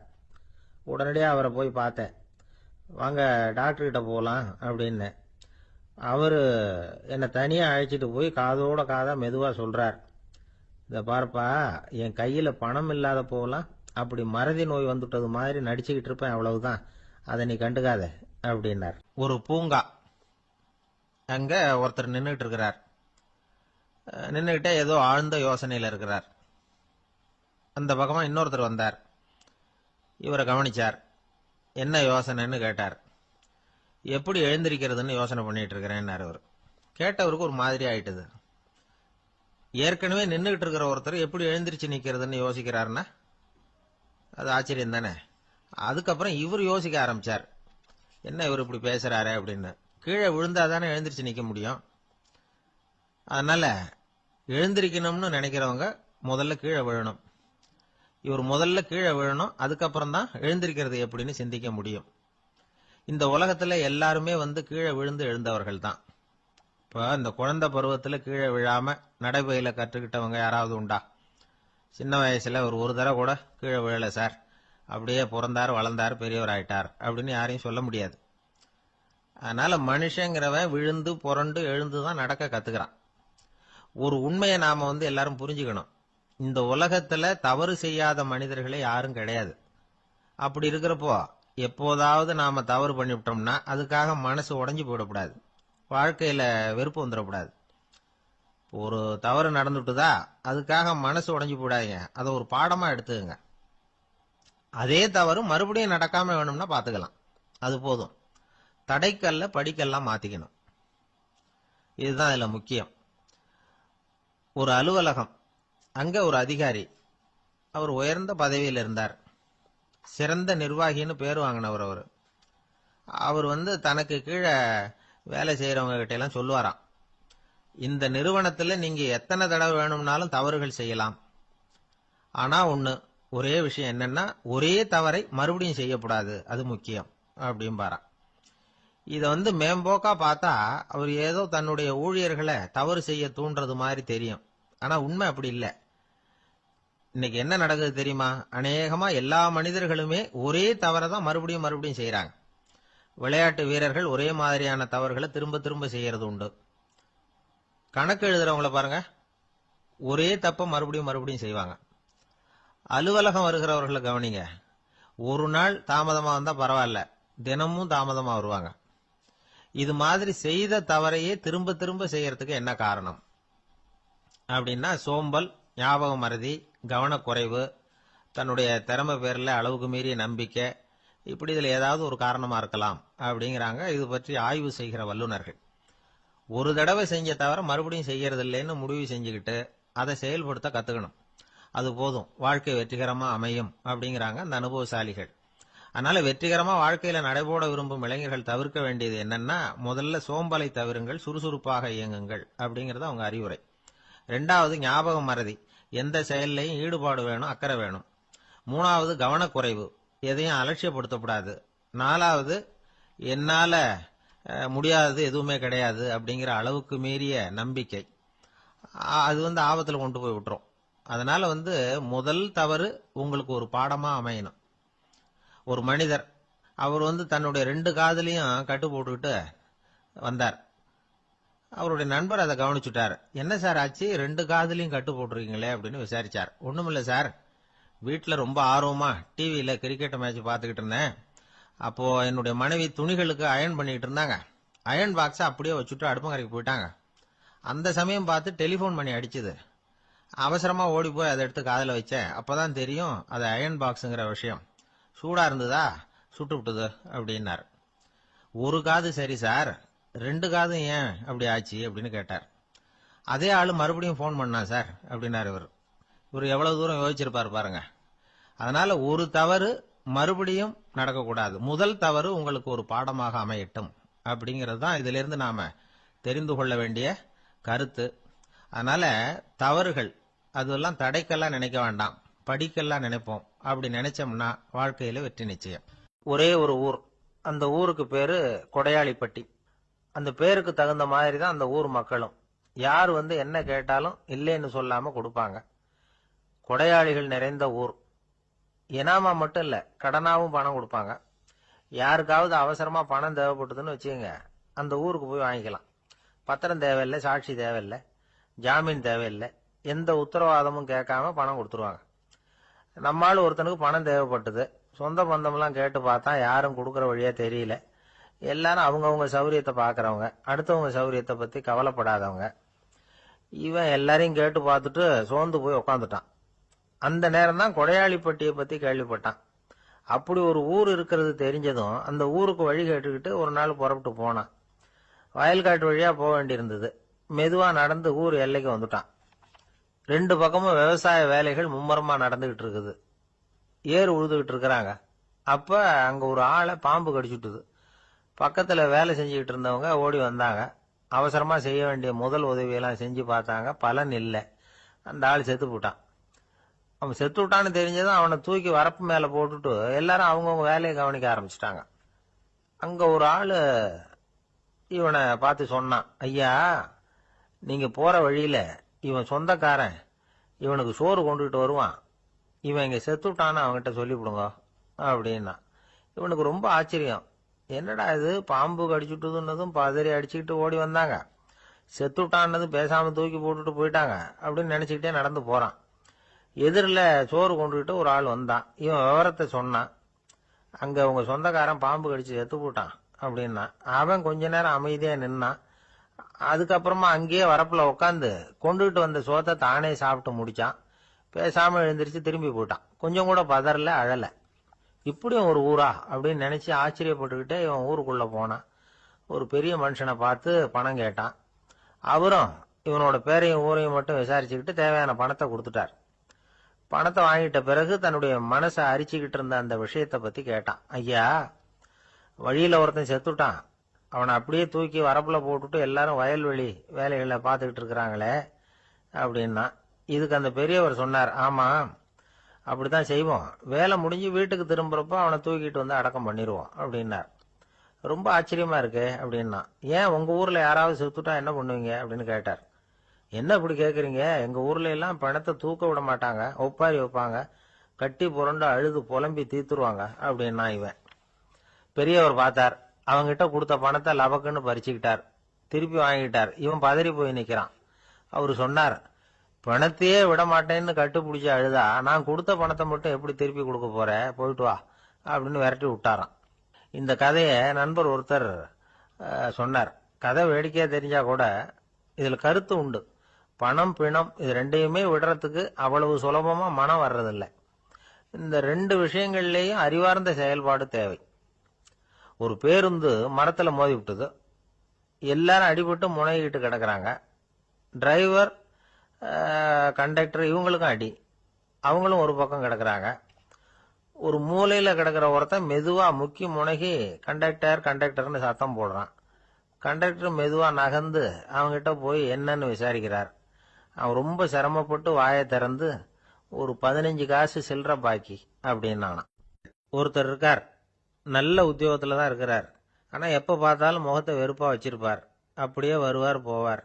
ஏன் சார் இப்படி இருக்கிறீங்க அப்படின்னு விசாரிச்சோம். ஏன்டா இந்த வேலைக்கு வந்தோம்னு இருக்கு சார் அப்படின்னார்.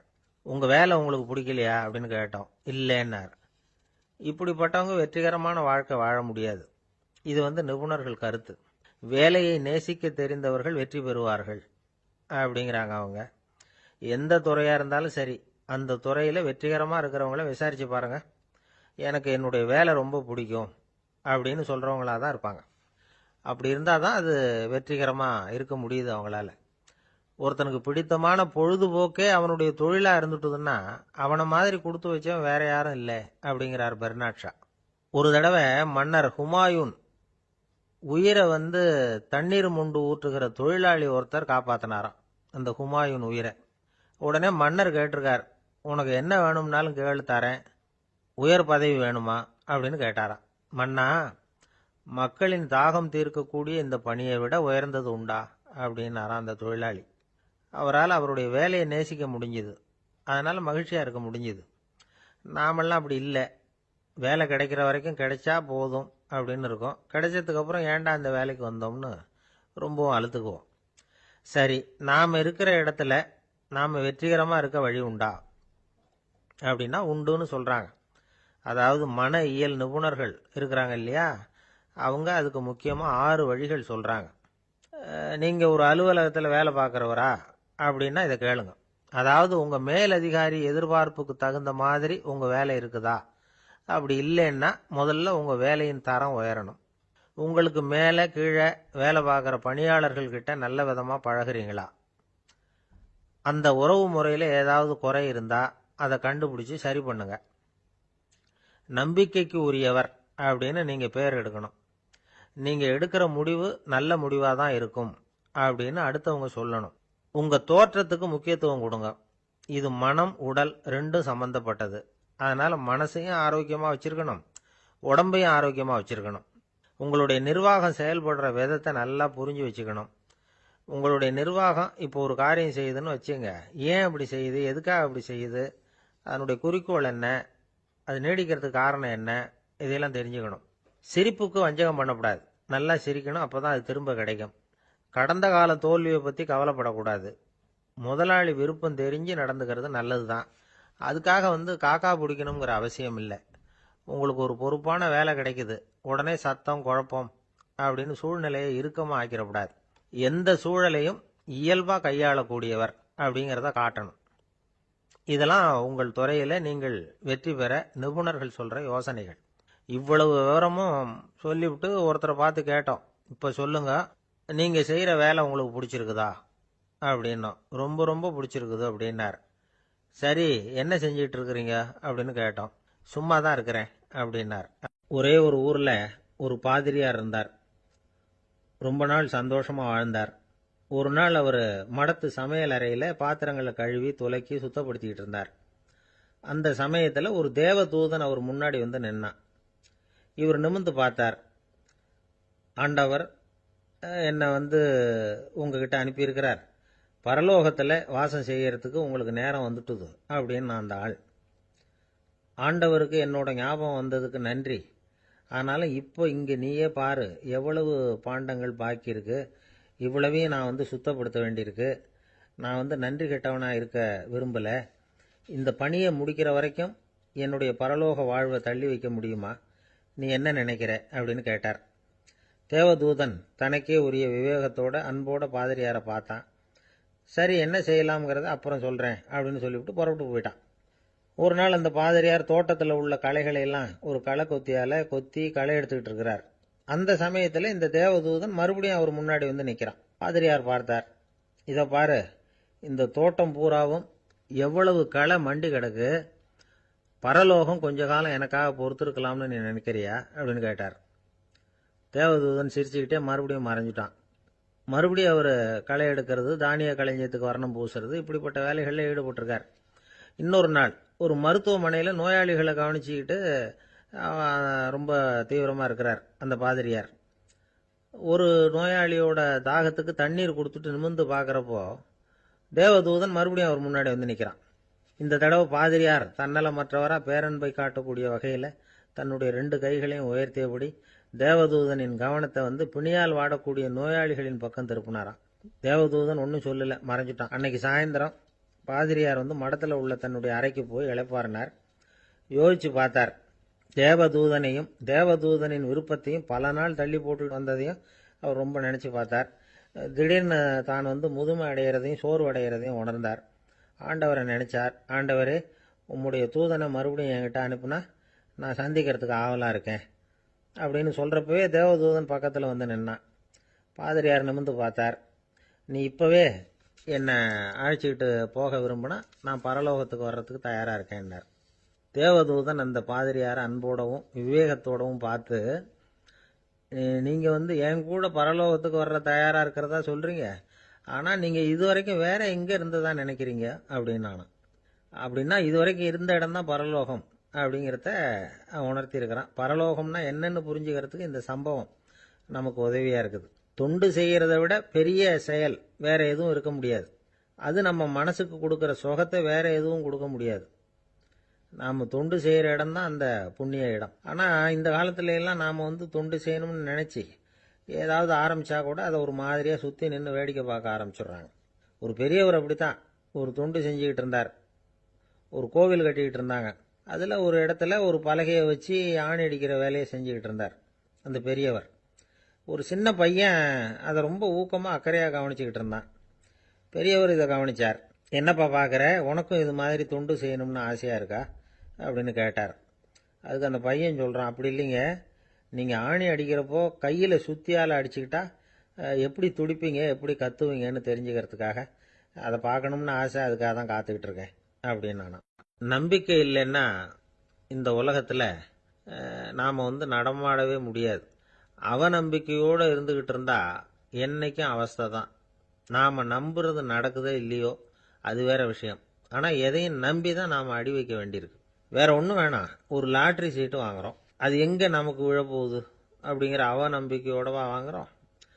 பரிசு நமக்கு தான் அப்படிங்கிற நம்பிக்கை உள்ளூர இருக்கிறதுனால தான் அதை வாங்குகிறோம். இருந்தாலும் முடிவு வேற மாதிரி ஆயிடுது. அதுக்காக மனசு சோர்ந்து போகிறதில்ல. அடுத்த மாதமும் சீட்டு வாங்குகிறோம். இந்த நம்பிக்கை தான் மனித வாழ்க்கைக்கு ஆதாரம். ஒரு கடையில் போய் டீ சாப்பிட்றீங்க, அந்த டீ நல்ல டீ தானா, அதில் விஷம் கலந்துருக்குமா அப்படிங்கிற சந்தேகம் வந்துட்டுதுன்னு வச்சுங்க. அதுக்கப்புறம் அதை எப்படி நீங்கள் சாப்பிட முடியும்? நம்பி தான் சாப்பிட்ணும். ரயில் ஒழுங்காக போய் சேருங்கிற நம்பிக்கை இருக்கிறதுனால தான் அதில் ஏறி உட்காடுறோம். லெட்டர் ஒழுங்காக போய் சேருங்கிற நம்பிக்கை இருக்கிறதுனால தான் பெட்டியில் போடுறோம். சரி, நம்ம கதையெல்லாம் நம்மளோட இருக்கட்டும். மனித நம்பிக்கை எந்த அளவுக்கு உறுதியாகவும் அறிவுபூர்வமாகவும் இருக்கணுங்கிறதுக்கு அலெக்சாண்டர் வாழ்க்கையில் நடந்த ஒரு சம்பவத்தை உதாரணமாக சொல்லலாம். இந்த உலகத்தையே ஜெயிக்கணும்னு புறப்பட்டார் அலெக்சாண்டர். ஒரு கட்டத்தில் அவர் சிட்னஸ் நதி கரைக்கு சேர்ந்தார். அந்த சமயத்தில் அவருக்கு கடுமையான நோய் வந்துட்டுது. அவர் கூடவே வந்திருந்த கிரேக்க வைத்தியர்கள் என்னென்னமோ முயற்சியெல்லாம் பண்ணி பார்த்தாங்க. இருந்தாலும் அலெக்சாண்டருக்கு வந்திருக்கிறது என்ன நோய்ங்கிறத அவங்களால கண்டுபிடிக்க முடியல. ஏன்னா அந்த பகுதியில் உள்ளவங்களுக்கு மட்டுமே அதிகமாக வரக்கூடிய ஒரு வினோதமான நோயாக இருந்தது அது. ஆனால் அவர் இருக்கிற இடம் எதிரியோட இடம், பாரசீக மன்னனோட ஆளுகைக்கு உட்பட்ட இடம். என்ன பண்ணுறது அப்படின்னு எல்லாரும் யோசனை பண்ணாங்க. பாரசீக மன்னனோட அரண்மனையில் இருக்கிற வைத்தியர் வந்தால் இந்த நோயை குணப்படுத்தி விடுவார் அப்படின்னு சொன்னாங்க.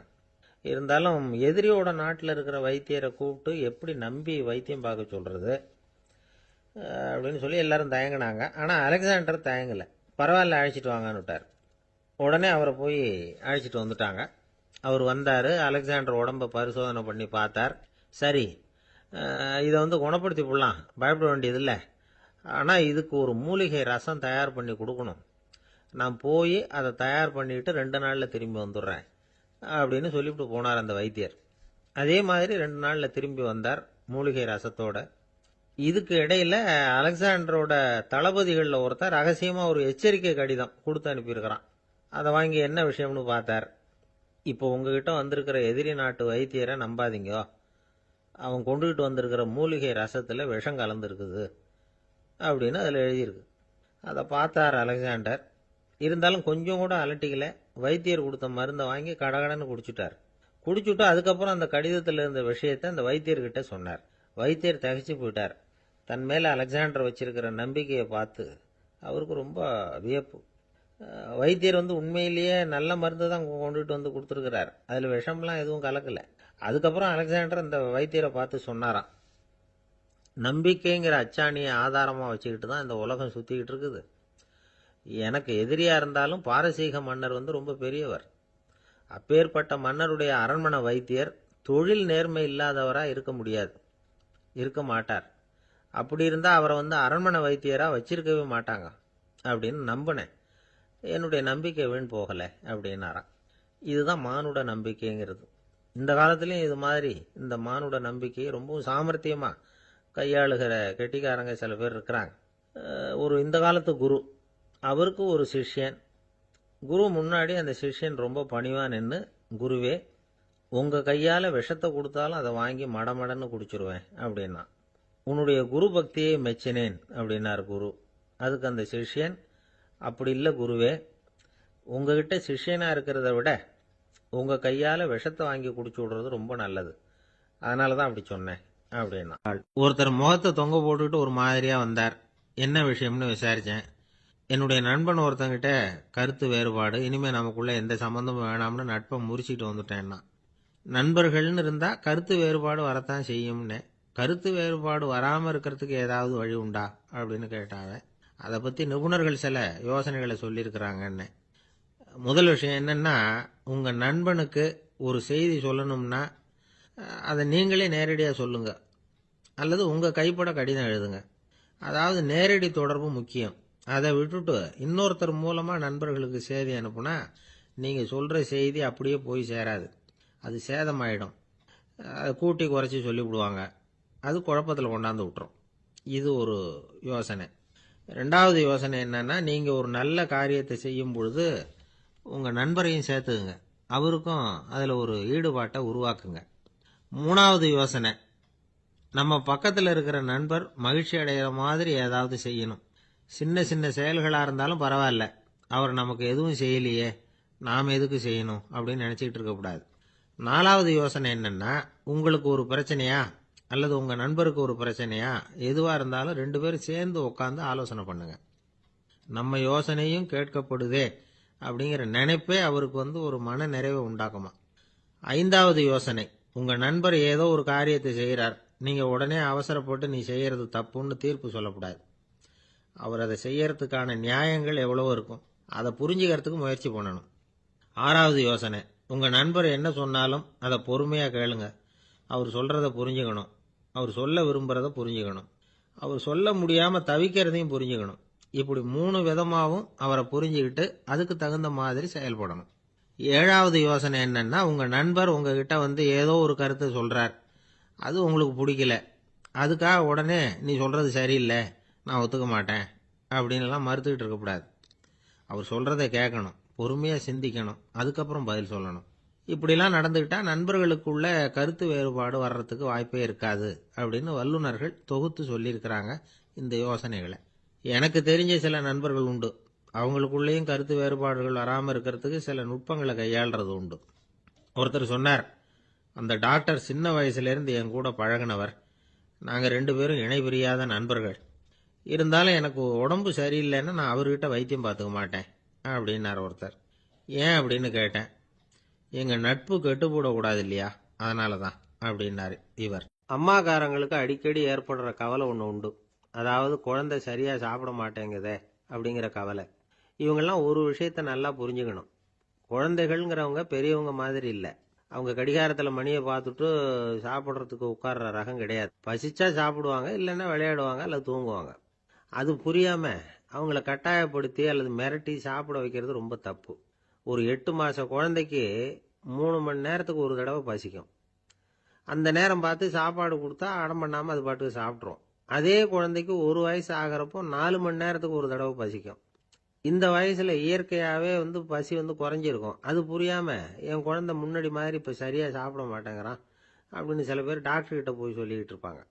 இன்னொரு விஷயம், ஒரு குழந்தைக்கு வயசு அதிகமாகிற வேகத்துக்கு உடம்பு எடையும் அதிகமாகிக்கிட்டே போகாது. உடம்பு எடை அதிகமாகிற வேகம் குறைஞ்சிக்கிட்டே வரும். 6 மாத குழந்தைக்கு ஒரு வாரத்தில் 150 கிராம் எடை கூடும். ஒரு வயசில் வாரத்துக்கு 71 கிராம் எடை கூடும். இது புரியாமல் அதிகமாக சாப்பாட்டை கொடுத்து குழந்தைய கஷ்டப்படுத்தக்கூடாது. ஏன்னா அளவுக்கு மீறின உணவு அஜீரணத்தை உண்டு பண்ணிவிடும். குழந்தைக்கு ஒரு தட்டில் கொஞ்சமாக ஆகாரத்தை வச்சு கொண்டுகிட்டு போய் கொடுக்கணும். மலை மாதிரி குவிச்சு வச்சா அதை பார்த்ததுமே பசி அடங்கி போயிடும். அடித்து மிரட்டி பயமுறுத்தி குழந்தைய சாப்பிட வைக்கிற பழக்கம் இருக்குது பாருங்க, அதுக்கு ஃபுட் ஃபோர்ஸிங் அப்படின்னு பேர். இப்படி பண்ணுனா குழந்தைக்கு சாப்பாட்டில் விருப்பம் குறைஞ்சிரும், அதை கண்டாவே வெறுக்க ஆரம்பிச்சிடும். அது மாதிரி உளம் சார்ந்த பசி குறைவு, சைக்கோஜெனிக் அனோரெக்சியா, அது ஏற்படுமா. சாப்பாடுங்கிறதே ஒரு தண்டனை மாதிரி தோணும். குழந்தைகளுக்கு பிடிச்ச மாதிரியான ஆகாரத்தை கொடுக்கணும். சத்து அதிகம் இருக்குங்கிறதுக்காக அதுக்கு பிடிக்காத ஆகாரத்தை கொடுத்து கட்டாயப்படுத்தக்கூடாது. குழந்தைகளுக்கு 2 வயசு ஆகிறப்போ இயற்கையாகவே எதிர்மறை குணம் உண்டாகும். அதாவது அந்த எதிர்மறையாக பேசுறது. இது மாதிரி சமயங்களில் நாம் என்ன சொல்கிறோமோ அதுக்கு நேர்மாறாக நடந்துக்கும். ஏட்டிக்கு போட்டி. சாப்பிட சொன்னால் விளையாட போவோம், விளையாட சொன்னால் சாப்பாடு கேட்கும். இதை புரிஞ்சுக்கிட்டு நடந்துக்கணும். குழந்தை சொன்ன பேச்சை கேட்கலேன்னு கோவப்படக்கூடாது. குழந்தை வளர வளர பிடிவாத குணம் வர்றது சகஜம். கேட்டதை வாங்கி கொடுத்தாதான் சாப்பிடுவேன் அப்படின்னு பிடிவாதம் பண்ணும். வாங்கி கொடுத்துடுறது தான் உத்தமம். நீங்களும் அதுகிட்ட பிடிவாதம் பண்ணிட்டு இருக்கக்கூடாது. ஏன்னா கேட்டது கிடைக்கலையேங்கிற ஏமாற்றம் கூட குழந்தையோட பசியை குறைச்சிரும். கேட்டது கிடைச்சுட்டா பசி அதிகமாகும். கொடுத்ததை மலமலன்னு சாப்பிட்றோம். குழந்தைகளுக்கு கண்ட கண்ட நேரத்தில் சாப்பிட்றதுக்கு எதையாவது வாங்கி கொடுத்துக்கிட்டு இருந்தா சாப்பாட்டு நேரத்தில் சாப்பிடாம அடம் பண்ண ஆரம்பிச்சிடும். பள்ளிக்கூடம் போகிற பிள்ளைங்க காலை உணவை சரியாக சாப்பிட மாட்டாங்க. அச்சம், அவசரம், பரபரப்பு இதெல்லாம் தான் காரணம். பள்ளிக்கு புறப்படுறதுக்கு ஒரு 3/4 மணி நேரத்துக்கு முன்னாடியே சாப்பாடு போட்டுருங்க, அது சரியாக போடும்.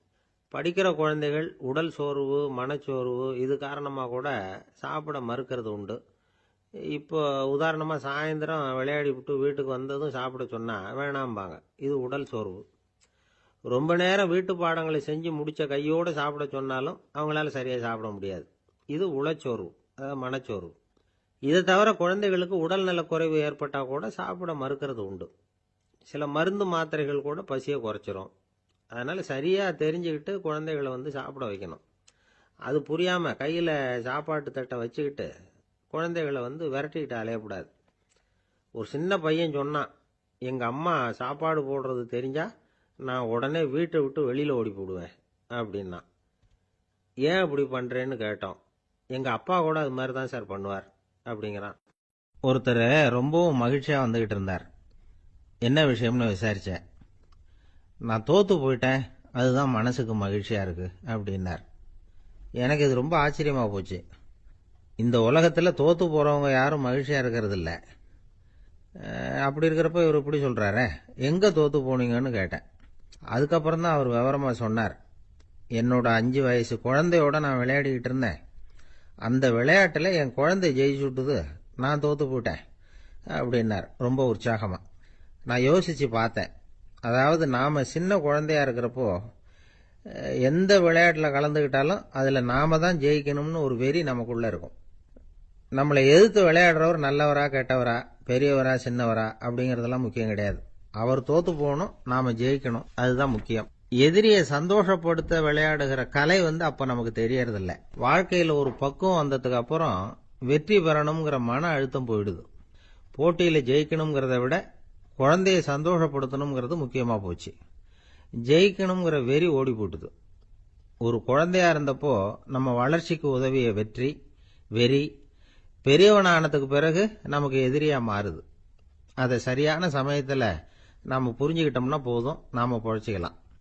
ஒவ்வொரு மனுஷனுமே வாழ்க்கையோட அடுத்த கட்ட வளர்ச்சியில அடி எடுத்து வைக்கிற நேரத்துல தன்கிட்ட இருந்து ஏதோ ஒரு குணத்தை அல்லது தன் குணம் இருந்த ஏதோ ஒரு உறவை நாம இழக்கத்தான் வேண்டி இருக்குது. ஒரு கட்டம் வரைக்கும் உதவியா இருந்த குணம் அடுத்த கட்டத்துக்கு தடையா கூட மாறிடலாம். இந்த பரிமாண மாற்றத்துக்கு உள்ளாகிற ஒவ்வொருத்தரும் பிரத்யட்சமா இதை உணர்றாங்க. ஆனா பல பேர் எப்படின்னா பழச திறந்துட்டு புதிய கொள்கைகளை உருவாக்கிக்கிறதுக்கு இஷ்டம் இல்லாம இருந்துடுறாங்க, அல்லது அப்படி செய்ய முடியாம தவிக்கிறாங்க. இதையெல்லாம் மீறி அந்த பழச திறந்துட்டா அதை இழந்ததால உண்டாகிற மன அழுத்தம் சில காலத்துக்கு வருத்திக்கிட்டு தான் இருக்கும், வேற வழி இல்லை. ஆரோக்கியமான ஒரு முன்னேற்றத்துக்காக அந்த மன அழுத்தத்தை தாங்கிக்கத்தான் வேணும் அப்படிங்கிறாரு அந்த உலக புகழ்பெற்ற மேதை ஒருத்தர், இந்த ஸ்காட் பெக் அப்படிங்கிறவர். பிறந்த நாள் முதல் இதுதான் சரி அப்படின்னு கற்பிக்கப்பட்டு வந்த ஒவ்வொரு தத்துவத்தையும் தங்களுடைய வளர்ச்சிக்கு தகுந்த மாதிரி மாற்றி அர்த்தப்படுத்திக் கொள்ள முடியாமல் வாழ்க்கை சூழல்ல அப்படியே அரைப்பட்டு தூளாகிறவர்கள் தான் ரொம்ப தவிக்கிறாங்களாம். இதுதான் அவருடைய கருத்து. பெரும்பாலும் மனிதர்களுடைய நடுத்தர வயசுல, அதாவது 30 தாண்டுகிற சமயத்துல தான் இந்த தவிப்பு உண்டாகுதான். இதைதான் மேற்கத்திய நாடுகள்ல அடிக்கடி மிட் லைஃப் கிரைசிஸ் அப்படின்னு சொல்றாங்க. அப்பப்போ பழசையெல்லாம் தொலைச்சு விட்டு புதுசா பிறக்கிறதுக்கு கத்துக்கணும். ஒவ்வொரு நிமிஷத்தையும் அந்த நிமிஷத்துக்கு ஏற்ற சித்தாந்தம் கொண்டவர்களாக சந்திப்போம் அப்படிங்கிறார் அந்த உளவியல் நிபுணர். இப்படி பழகிக்கிட்டா வாழ்க்கை இன்பமயம், இல்லைன்னா தவிப்பு மயம்தான். பழச தொலைக்க முடியாதவர்கள்ல எத்தனையோ பேர் உண்டு, எத்தனையோ ரகம் உண்டு. அதுல வேடிக்கையான நண்பர்களும் உண்டு. ஒருத்தர் நண்பர் வீட்டுக்கு போனார். அவரு ஏதோ இனிப்பு பலகாரம் கொடுத்து சாப்பிட சொல்லியிருக்கிறாங்க அவங்க வீட்டுல. இவர் சாப்பிட்டு பார்த்துட்டு சொன்னாராம், சார்